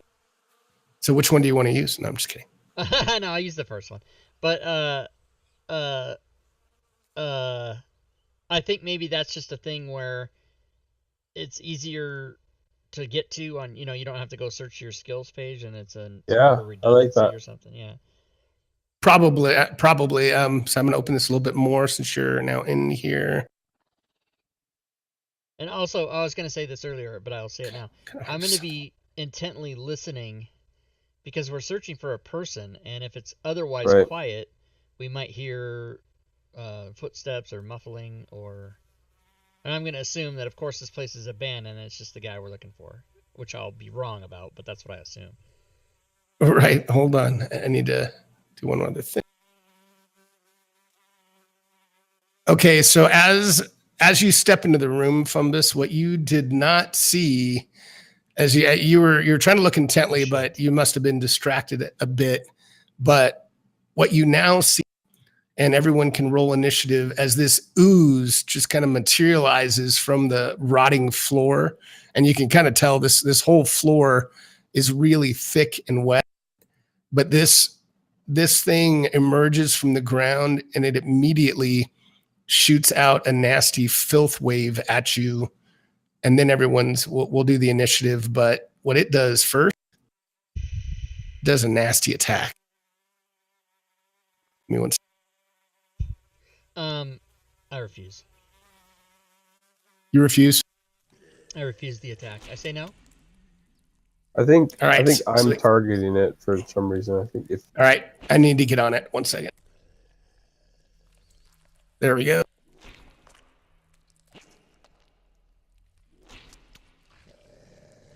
Where are its attacks, damn it. Holy crap, is it making that noise? That's awesome. Yes, it is. Horrible. Oh man, it's not.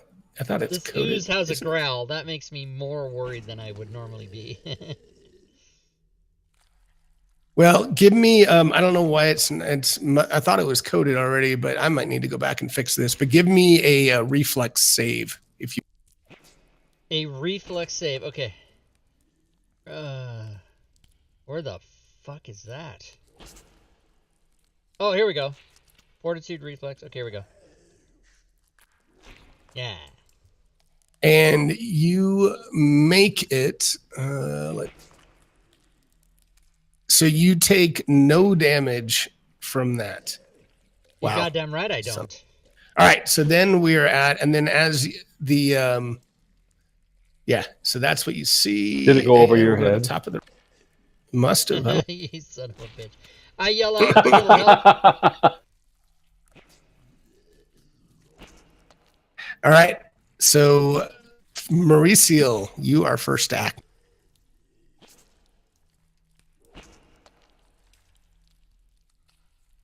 What did you end up yelling, Rob?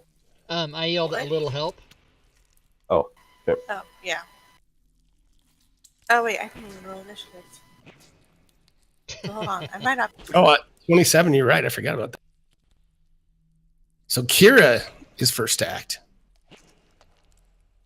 That makes more sense. Kira's right there.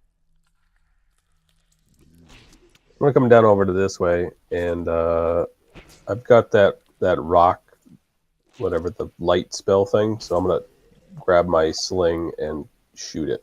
Okay, as you do that, just give me 1 second. In the rafters, you see this swarm of bats that's just looks very agitated, but they're sitting up about 15 feet above in the rafters. So they're just kind of flittering around up there. You're not sure what they're doing yet. Sounds but good. Okay. And you hit it. You hit the ooze. The ooze cannot move very well. And then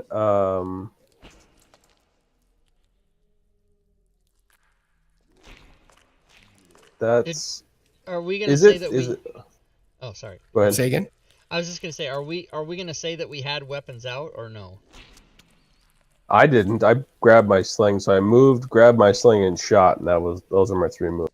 I need to do a better job of reminding you guys, but in general, when we're in exploration, like before we get into it, into combat, you can have weapons out and move slowly if you want, but it just depends on what you want to do. So I'll leave this one to what you think your character would have been doing. Oh, so that's the penalties. If you have a weapon drawn, you can just move at half speed, and that's kind of because I'm sure the game's intent is that you're not walking around 100% of the time with your weapons out. Like in D&D, you do that, right? That's what I remember is that, and I might have to look at that again, but I'm pretty sure you certainly can have a weapon out and move slower, or you can just be purely investigating or moving stealthily. I mean, you can, but you just have to kind of say, wait, if you have a weapon out. Okay. So I'll let you decide whether it has any effect or not, and I'm assuming not, but the rock I had was my light spell. Does it still have light being provided in this room being hit as in an ooze? If the rock that you just shot into it, would it still be lit? Is that what you're saying? I'll say it's translucent. Why not? The sewer ooze is lit like a Christmas tree. So I doubt it'll be easier to hit. But you'll be able to clearly see where it is. Yeah, absolutely. Yeah, that's all I got.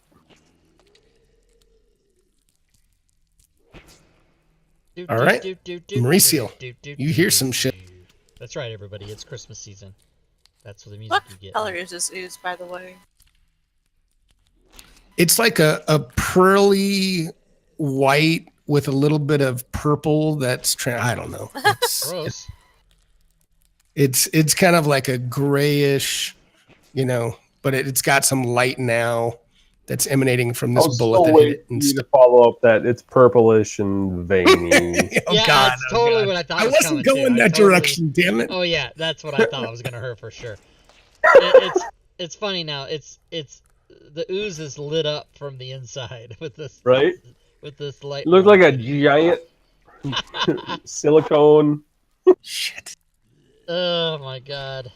I stepped right into that one. Inside. NSFW. Okay. I hope on this is short enough that I could just shoot over him with my short. So I will move, pull out my short bow, and then attack the ooze. I'll let you do that. In general, it has to be more than 2 sizes different, or otherwise it's screened. So in theory, you should have a -1, but I'll give this one to I'll you. do a -1. No, You do a -1? All right. Do a -1. I still think I will hit the ooze. You probably will. Or not. Oh, God. It wait, I hit. did. Yeah, no, that's Holy still shit. a hit. That's For a sad amount of damage. yeah. Wait, did did the ooze go already? Did the ooze attack? Well, it kind of had its own like quick sneak attack, so it's not gone in initiative. But I mean, I get- officially, has it gone? Because if it hasn't, then I can throw an extra D6 on there. It has officially gone because Wow. it was first act. Okay. I'm gonna draw my dog slicer. Oh yes. And Nice. I'm gonna slice this dog. Come on, baby! Yeah, Oh yeah, crit. that's a critical hit. However, it's immune to crit, so just do normal damage. And if it does Oh, double, son of a. I'll have to take it out. Yeah, partially So- resisted, so I think that's right. Oh, it did, yeah, because I rolled the 2 and then it got 2. Yep, that's perfect. Damn Crit-ass Trenlo, he's on his stuff. bitch. Alright, third action, second attack. Fuck you! Alright, I'm done. At least I didn't get a 1, Jesus. Oh wait, is the fumble Well, you kind rule... of did, yeah. Is the fumble rule the same as the crit rule? If it's -10, is that bad? It is, but it's so easy to hit that that's still not a fumble. Oh yeah, it's got an AC of 8 or less, so that I'm good. Okay. Right, so You have to have a larger negative on your attack. Hey, listen, that was my second attack, fucker. God, All right, stand by. Looking at one thing. Joe says he's going to be late, then he shows up on time to give us a bunch of shit all the time.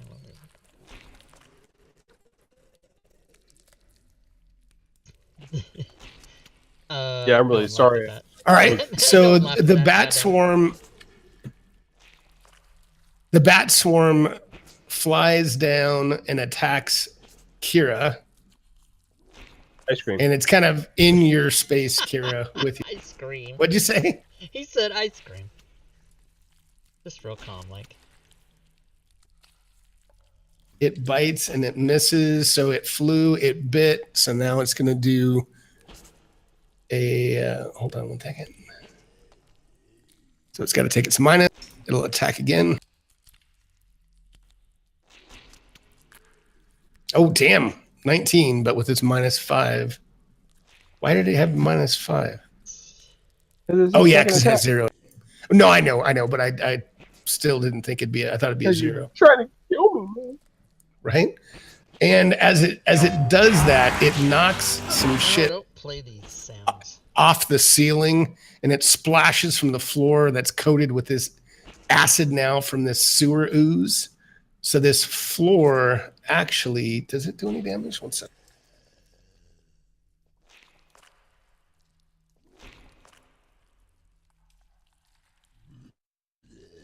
So this floor splashes you potentially with some. We'll see if it hits you. It does not. It splashes and it just. All right, the sewer ooze goes after the bat swarm and it pulls out a fleshy pseudopod and tries to hit. God damn it. And that is an automatic, but nothing, there's no crit fail. It doesn't do anything to it, but it will attack with another pseudopod. And this time it hits, even with the minus. And it bludgeons you and does some acid damage. What? That just I don't rips have any into your. reactions or anything. I don't know. Yeah, Jack. And then it swings again, and this time it missed with another pseudopod. All right, Amiri, you are up. All right. I guess I'm going to run on up and see if I can help out my friends. Yay! On my do. sword.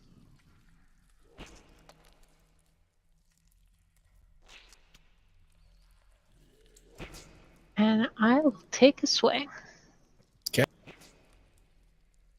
Oh, Yeah. nice hit. Oh my god, And- D12s? Oh, Was that a slashing weapon? It is slashing. And it splits into... No, it doesn't. You can keep going. Oh, Minecraft rolls. Damn it. No, but you can still swing away. It's So looking hurt. no, that I moved and I pulled my sword. So that's, Oh, okay. So you're right. All right. Kira. bats everywhere, huh? Yeah, it's kind of like I didn't put it... No, I they're in should my put it like spot, half on yeah. you. It's Yeah, kind it's of, fine. you know. Question on this fire ray that I've got. It's verbal and semantic, but then it says I can heighten it. So would that be 3 actions, or is it? Let me look at Let the me know fire how rate it real works. quick. Yeah. If I heighten it, I get it more damage if I hit, I guess. But I'm assuming it's going to be my 3rd action to do that. Yeah, let me look something up real quick. I don't remember heightened. I do remember, but I don't know if that's a... Yeah, once... Like, I know heal, that's how it works. You can use 1, 2, or 3, depending on how high you want to heighten it. But Yeah, but that... Yeah, let me...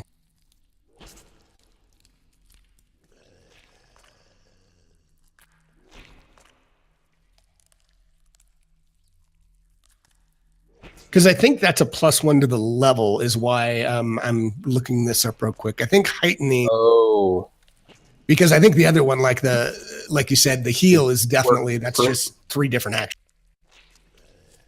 Yeah, but heightening gotcha. is like raising it by a spell level, so I don't think you which can do I that yet. obviously don't have. Right. So yeah. Ranged attacking on bats probably not going to be great, right? If they're in my space. Is that some negative stuff? Yeah, I'm trying to remember that. Basically, I'm asking. Tell me what I got to do to. I mean, it's going to be a ranged touch attack, is what it says. You know, I honestly don't remember now, so I'm just gonna say, just give yourself a -2 because I'm gonna have to look that up later. But we'll just keep it. Okay. I'll look it up. Cover card. What? It fails. All right.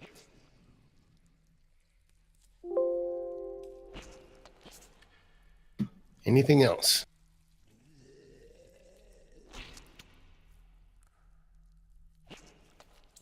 I'll run.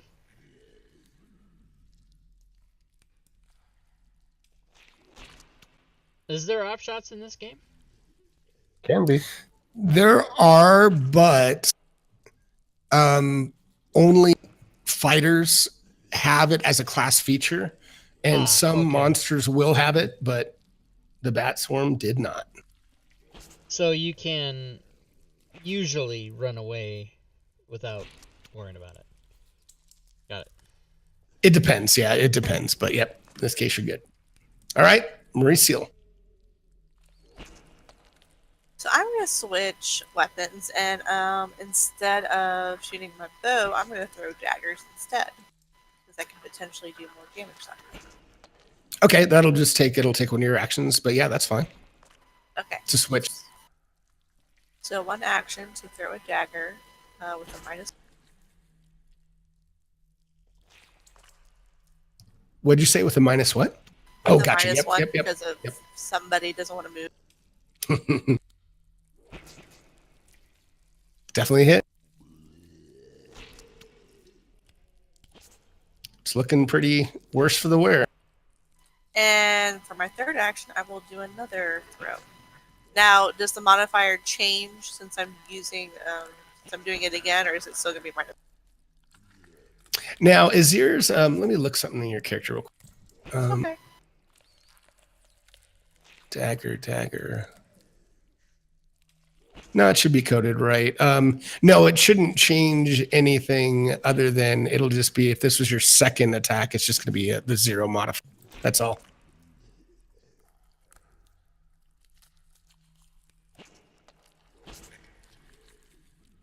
Ooh, missed. Wow.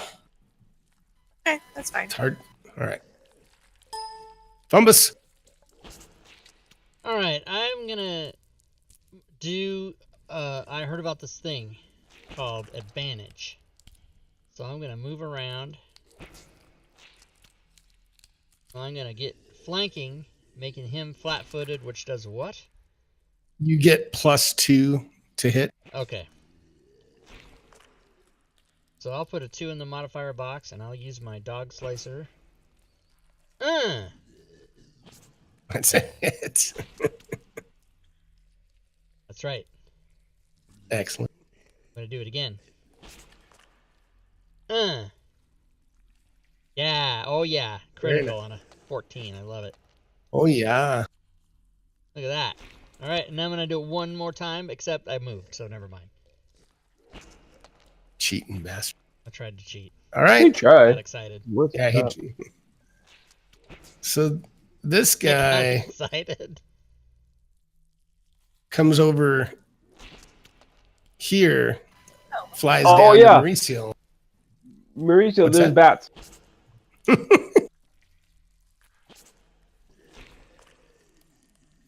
All right, Cheeky. and I swear. tries to bite, and it misses, and it's going to try one more time, and it misses. And the sewer ooze, any mini. Ooh, and it's still going after Fumbus. Sorry, Fumbus. It's the dice, man. All right, Pseudopod 1. I'm trying to kill you. First one missed. Second one hits. Uh-oh. Oh, and the third one missed. I will Amiri. survive. You will survive another round. All right, let me hit this thing then. And you do get a +2 as a reminder. Thank you. Nice. Oh, and it just devolves into this mass of waste that just dissolves into the. Yeah. So I guess I'll turn around and see if I can take a swing on them bats over there. Okay.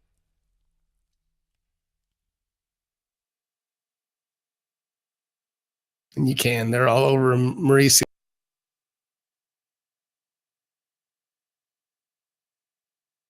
That's a miss. All right, Kira. Sling. I'm gonna try and shoot it.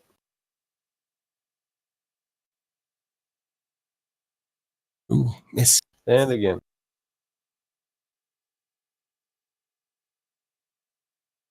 Fucking Damn. sling. One more time. No, put the sling away. This thing's broken. Broken. Maybe it's your horrible eyesight since you're human and you can't see in the dark. No problem. My light source is gone now. It's a puddle. That's right.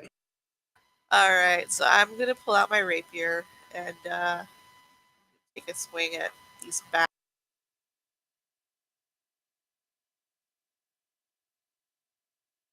Missed. All right, second attack. Well, fuck. They're tricksy bats. The goblin yells out, "Bats hate fire!" I ain't got that. No, but I'm gonna throw my bomb, and I'm waiting for all you guys to yell "no" simultaneously. I love it. They're swarming all over. Wait, and you're wait gonna for me to throw it move. at her. All right, so as an action, okay, so I'm gonna pull my potion. # euphemism. I'm assuming it's an action to take it out. He took it out. Is that true? Yeah, I mean, it's the... My potion, Yes. Yeah, to interact with it, yes, it would be. Okay, so then I'm going to do that. And then I'm going to do 1d8 healing on my... Now, hold on. Just so you know, I know this is weird, but the way potions work in playtest is the effects occur at the end of the round. Unless you have something like an injection or something and incur... Oh, wait, is that Shadow the Demon Lord? Wait. Oh. God damn it. Is that Shadow the Demon Lord I'm thinking of? I think I'm right. 1 second. He doesn't know what the hell he's doing. Let me tell you something. I don't know what the answer to that is. So I don't know. Well, we were right. It does say drinking a potion, drawing it, and drinking it. So that is 2 actions. Okay. Let me look at this. Bottled lightning sounds like something I want to drink, but no, that is a weapon. I should not drink that. Shut up, Gatherbot. That's funny. Yeah, it'll activate immediately. I think I was thinking Shadow Demon Lord. So I get 7 healing. Yay. Okay. You want to do that, or shall... Can you drag it on you and do it? If not, I'll do it. I'm just curious if you can. It's just a die roll, so I can change it, though. What do I have now? 13, so 6. Yeah, okay. Okay, got it. Yeah, you got it. All right, and then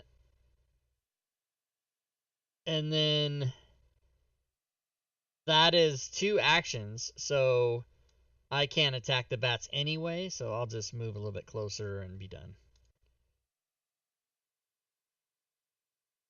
Okay. And the bat swarm is going to try to keep biting away. Misses.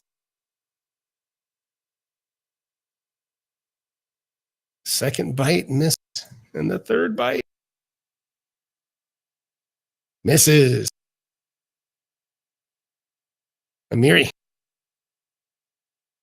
Well, since I've known the goblin for a little while and he's all about the fire, I'm going to take a swing and then I'm going to step away. Okay.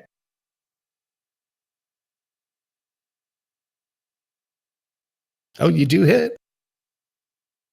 That's a large G bastard sword. Wonder who typed that. I don't know. That might be me. I don't know. French. Large. Okay. So you don't think it did quite as much damage as you'd expect, but it still hurt. Don't you Okay, like that? one more swing before I step away. Why am I playing Pathfinder? What the hell's happening? Ooh. Ergo. Just 2 Bats!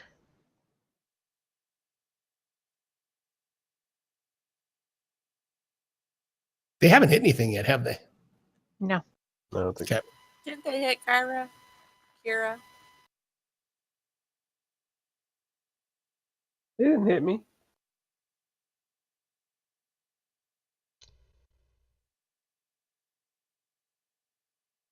I'm gonna try this this rapier thing people are trying.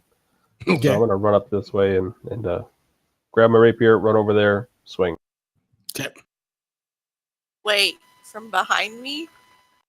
No, the Yep, bats are on top of you, though. Yeah, I can't really, I can't show them stacked. Stack tokens. Well, why can't you go behind them? And in the way it looks, that way there's some sort of flanking, maybe sort of kind of. Because I'm gonna get the fuck out of there when that goblin throws fire on you. GTFO, man. Reseal. All right, I guess I'll do the same, but not until after I try to hit something.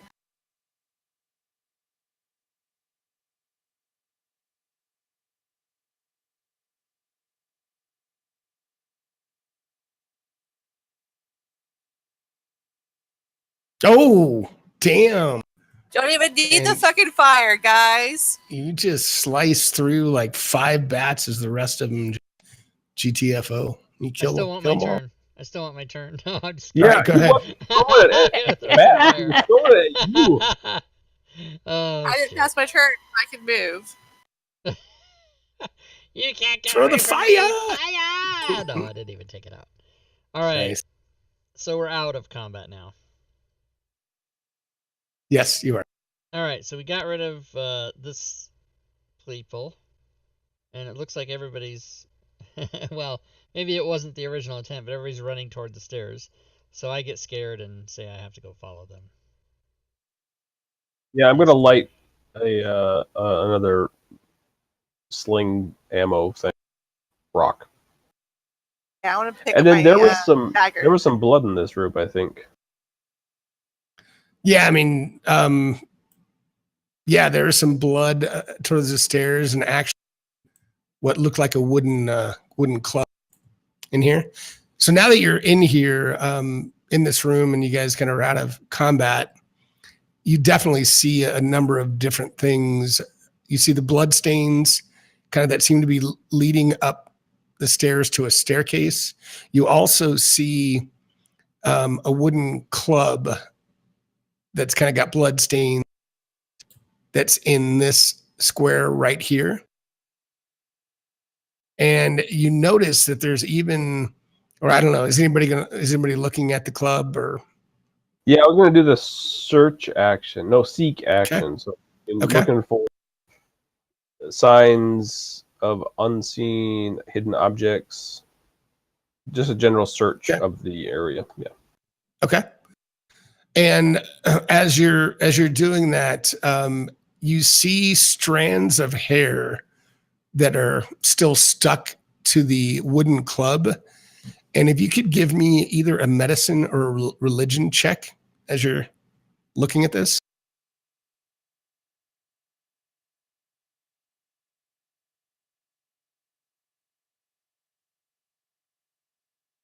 Okay. So as you look at this, you actually are confident that the hair comes from an undead creature. You know that because it's stuck directly to a bloodless piece of exposed bone, but you're pretty sure, or you're very sure that the hair is from an undead creature. Yeah, I'll make sure everyone's aware of that. We're gonna be dealing with undead at some point. If you also notice as you're searching through the room here, a holy symbol which lies just kind of fallen on the floor. And if you want to give me a religion check to recall knowledge, see if you know anything more about that, you can.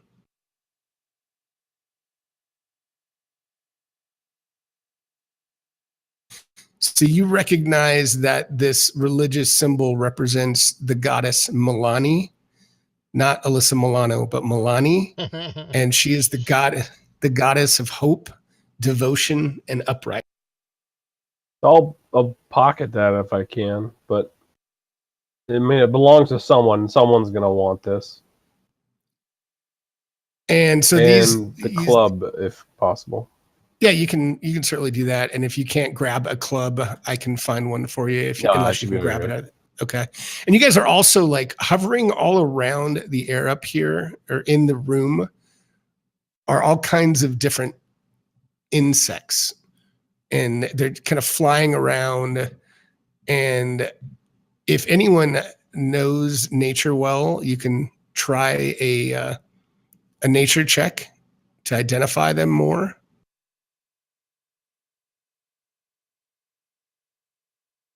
Nature well? If you know nature well. Oh, if we're trained in it, meaning. I mean, yeah, or yeah, I mean, you could try it anyway if you think your character would do that. Nope. All right. Nobody knows anything more about these things, but they're kind of weird looking. They're weird looking flies and some strange looking moths. But that's all you see. So you have stairs that appear to be leading here. And then obviously you just were in this big room. Does it smell kind of battled. Of like death in this place? I mean, mold and musty and gross, yeah. But I mean, does there smell like rotted bodies? Or I can imagine undead smell very pleasant, but I would say as the kind of as you searching the room, and since you can as you get into this area, it does smell up these stairs here.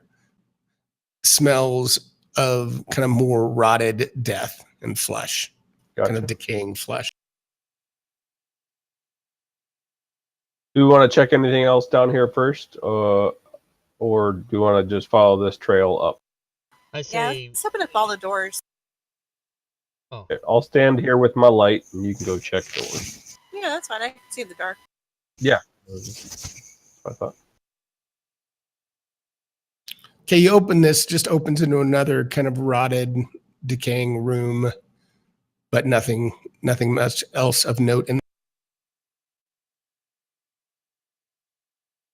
that actually, these are windows that open or doors that kind of open to the outside, not really doors. Those must be the way the map's drawn, just goes to the outside. This is a hallway that leads up to a third floor that's essentially non-existent. It's just destroyed up here. So there's nowhere to go as you look around this corner up the stairs there.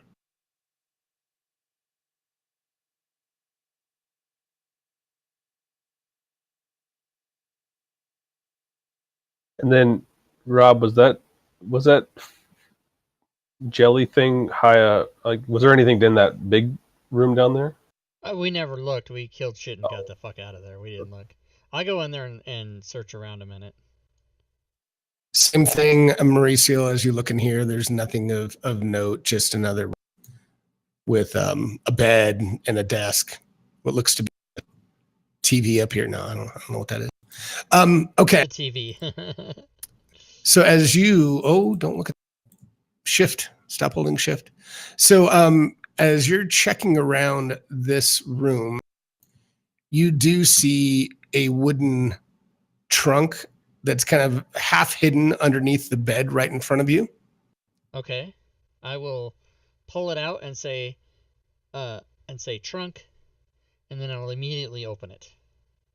And it does. No, actually, it's not locked, but it was just kind of hidden under the bed. But what you do see in there is 2 sets of kind of simple clothes, 50 feet of hemp rope, a water skin, 10 days of rations, set of cookware, a minor elixir of life, a vial of nectar of purification, 12 silver pieces, and a note. All of that is in the party sheet. So you can, and it should all be identified. If you want to open and read the note, you can. And I will do that. And I'll turn to my party and I will say, that handout 6. Yeah, handout 6 doesn't open Yes. for me. Doesn't open. What? Yeah, because it's not public. Son of. And I'll Titan say, it. I mean, the item opens, but the picture doesn't. And I'll say to my How many party, days of rations? 10. 10. I'll say to my party, we just found a friend, and his name is Jack Pot. Nice. I love I was Mr. waiting Pot. to get that out. Again, I ask you, find somewhere Nice. else to live.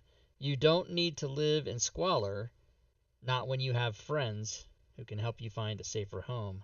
Signed, W. Oh, that note was addressed to Justarian, which I believe on the map there's Justarian's That's who we came to residence. find. Yeah. So that's what that says. Yeah. And then I say, all right, W. good times. So I And, think and the in rest of this, I'm just going to open this, Mauricio, It's just to all save you guys a little bit of, there's nothing here. There's nothing Nothing here. It's else, just okay. other rooms. Yeah, there's nothing really of All note. right. There's Not that Up it we matters a whole go. lot here, Gwyd, but I don't think maybe it's if the module got built that way. There's 1 ration and 10 water skin.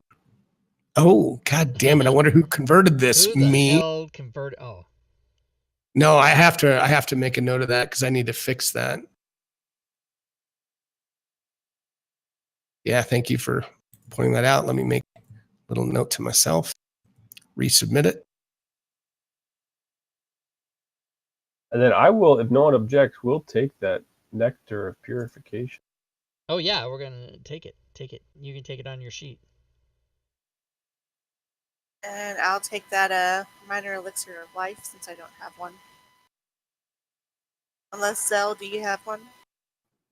I have a healing potion, but no, I don't have a elixir of life. What's the difference? Beats me. What? Look and see the healing potion. How many does that heal? 1d8. Oh, go ahead. So there is no difference. They're both the same. No, this one's a 1d6. The minor elixir of life. Oh, is it? is Oh, okay. Because I had one I had a minor elixir and it said it was 1d8. Right. It also gives a +1 item bonus to fortitude saving throws for 1 hour against toxins, including diseases, poisons, and venom. Yeah, if you're at max hit points when you drink it. That's not what it says. Yeah, it is. Maybe I just can't read either. Oh yeah, it does say. I'm gonna steal the rope if no one mind. And you guys probably remember, maybe you don't know, but resting in Pathfinder playtest, you basically get back your at first level your Constitution modifier or 1. I think that's right. So, like, if your Constitution, if your Constitution is 0, a modifier, I think you get 1 back. Or the very generous sum of 1. 1. I have a con mod of 1. Yeah, it's much different. All right. So we want to press on, or Fungus, do you need to get healed again? Damn Fungus. I have 6 damage. Kira has 3. I could drink another potion. Okay, I got some healing. Do you have spells? I do, but they're limited, of course. And okay, so okay. How does spells and work you're with you're not hurt everything? like enough for me to be worthwhile to use the spell, I guess. I would heal okay, let's try it. At least probably 8 or more, but let's do it. And Rob, just to kind of answer that a little bit, is spells in general, like when you prepare them, you have to decide, like if you have 3 first level spells, if you want 3 healing spells, you have to prepare 3 healing spells. So in Pathfinder playtest, it isn't just, you get access to all of them like, sorry. But then when you know what I mean? They're not spell slots. And is it short rest, long rest, like D&D, or is it just rest? It's just rest. There's not really a short rest concept. And there's kind of an extended downtime, like if you're really out, for a long time somewhere, there's an extended and you get a little bit more healing. And is there a limitation to the amount of times? I mean, can you rest 15 times a day, or how does that work? Once every 24 hours in a 24-hour period. Holy shit. Okay, so and then you obviously get all your stuff back in regards to the spell slot. Typically you do. Yep. All right, yeah, so I'll take some healing. Let's do it. Are you going to do the potion, or you want to heal? No, I want you to heal because it'll be fun. Yep. Yep. I'm going to use a spell point and heal. Yeah! Nice. Maxed. Very nice. I'm maxed out again. That +4 is a pretty sweet thing. Anybody else doing any healing, or that's it? Okay. All right, so up we go then, I guess. Let's do it. Let's do it. I love it. All right. So as you guys, I assume you're all heading up the stairs, or at least. Yeah. Just as a side. Sorry, Mauricio, I didn't hear that. I like to talk over Joe all the time. I will hang back and watch them go up the stairs to see if it's okay. Just to clarify, when going up there, given that we have run into some enemies, I will have my scimitar out as I'm going up the stairs. Excellent. Indeed, I will follow suit with that idea with my sword out. Fungus, are you holding your weapon? I'm gonna. How dare you? Yes, the answer is yes. Okay. All right. I'm holding my dog slicer. So As you guys climb the stairs, and this is a theater of the mind, there's not a map for this, but the area at the top of the stairs opens into a 20 by 20 foot room. It's obviously some sort of attic.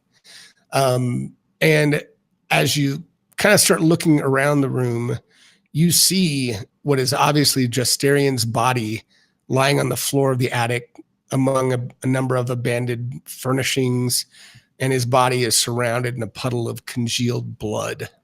Oh, I'll run up and like see how it is that this happened. Okay, if you could give me a medicine check.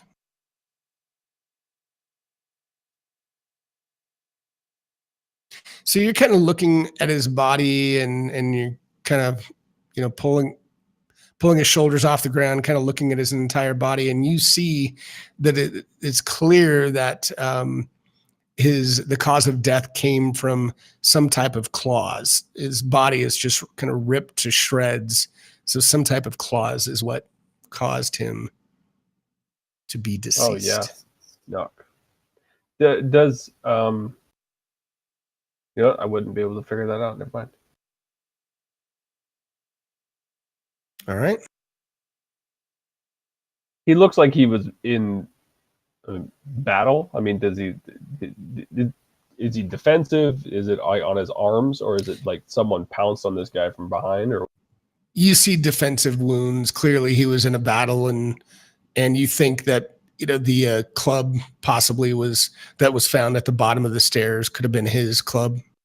Gotcha. But yes, yeah, definitely signs of the battle. This guy got owned, and there's undead around because I found skull stuff on this, or flesh at least. Loot the body.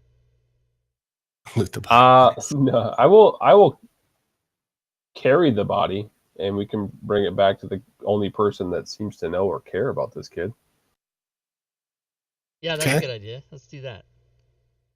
Haul some dead carcass. Okay. You're gonna bring her or him back to Dahlia? Yeah. Okay. So you guys trudge back with this decaying body and present it to Dahlia. She's hysterical. I mean, she sees it oh my Justarian, oh my God, he's dead. But she takes quite a long time to calm down, but she's definitely grateful for you to determine what happened to him, and she's beside herself on how this could have happened and who would have wanted to kill him. And she asks, are there any other clues that you found about the killer? I mean, who would have done such a thing? Do you know anybody with a W name? She says W. No. Do you have any other friends? Nobody else that I know of. No one else I can think of. This is, out of character. Are we going to show her the note? We can, yeah. Yeah, I think so. Okay. Then see she looks at the note and says, W. I don't know who that would be. I don't know. Doesn't ring any bells at all for me.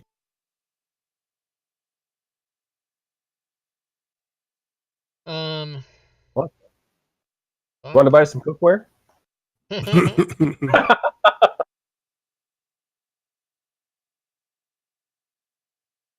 Well, with that's another kind of got this one done at least. Dead-endish. Found a little bit more clues. Something is killing these people. Maybe the other bodies had claw marks as well. Maybe this had something to do with that person, that killer person.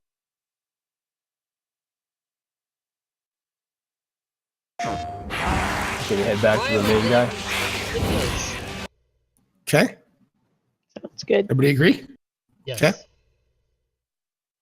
All right. So as you head back and talk to Valson and Ambrose and tell him what you found, he listens intently and thanks you for investigating, and he's even more concerned about the fate has befallen Nelfrin Zor.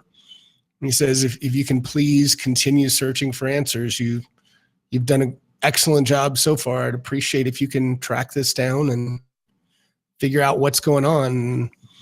Given we have about 8 minutes left to the top of the hour, this is probably it's going to take one more session, clearly. So Yeah.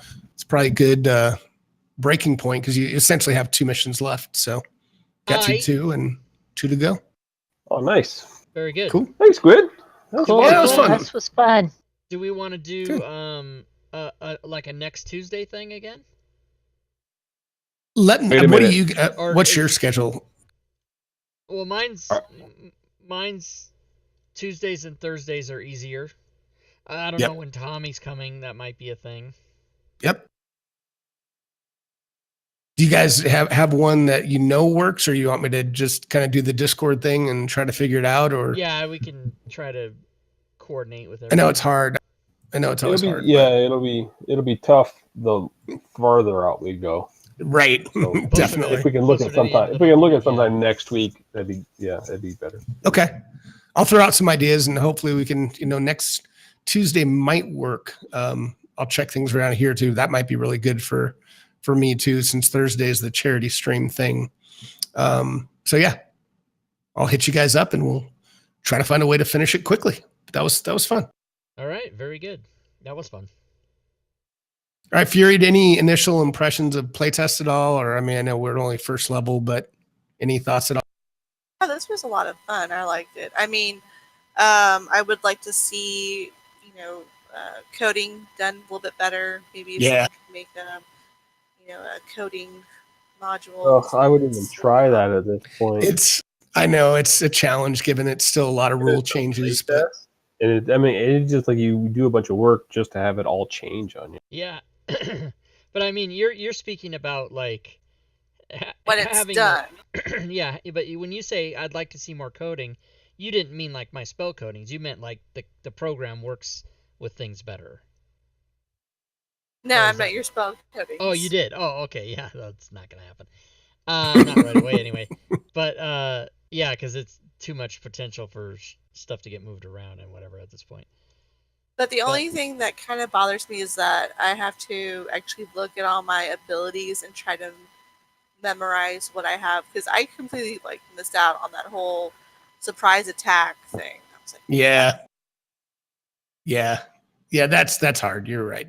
When you're learning a new system, definitely. That's the point. I mean, yeah, you missed it, but there was a very little consequence. It's the kind of typical learning curves that you have playing a new game system. Right? What do you think, Fury? Like for me, I just need to play it so I can learn how to do it.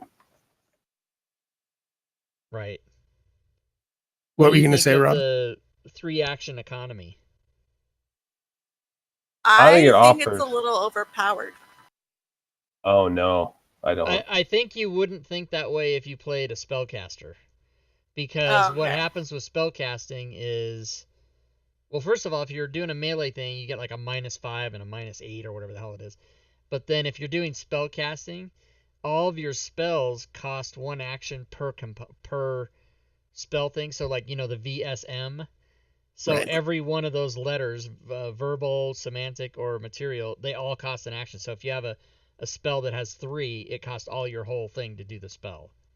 Yeah, and most spells are going to be 1 or 2. 1 or 2. I mean, the real kind of mundane spells are going to be 1, but most other decent spells are 2.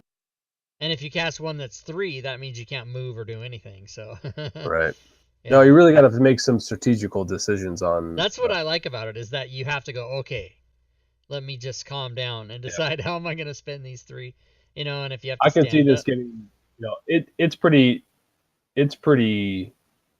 demanding on strategy at level 1, let alone if you throw in, 5 levels and 16 other abilities.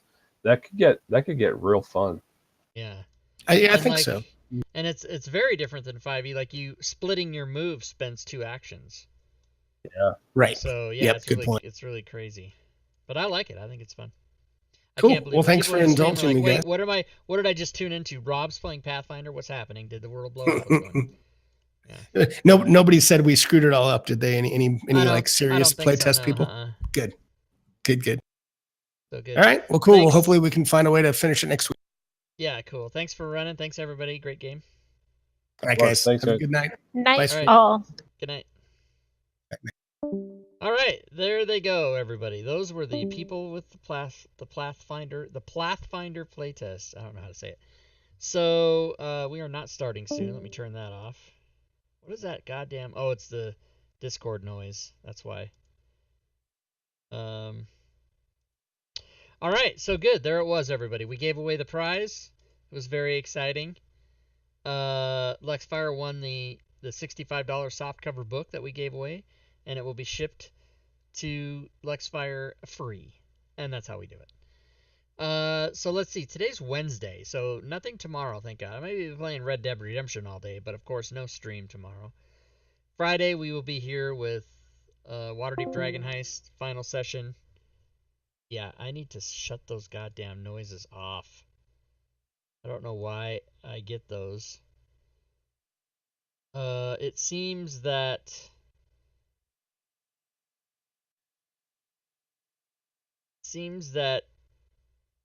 I change these settings every time and then they go back. It's almost like Windows updates or some shit happens and then it all fucking goes back to whatever it was before. And it's very upsetting. So let's see. Yeah, Friday, and then that'll be the last session, I think, of the Waterdeep Dragon Heist. And then, of course, we are going to go to the Dungeon of the Mad Mage on the following week, which will be fun. Yeah, see, all these fucking things are on. I never fucking turn these on. Bullshit, crop craper. I don't want any of these I don't want any of these on. Why are they on? Please, no.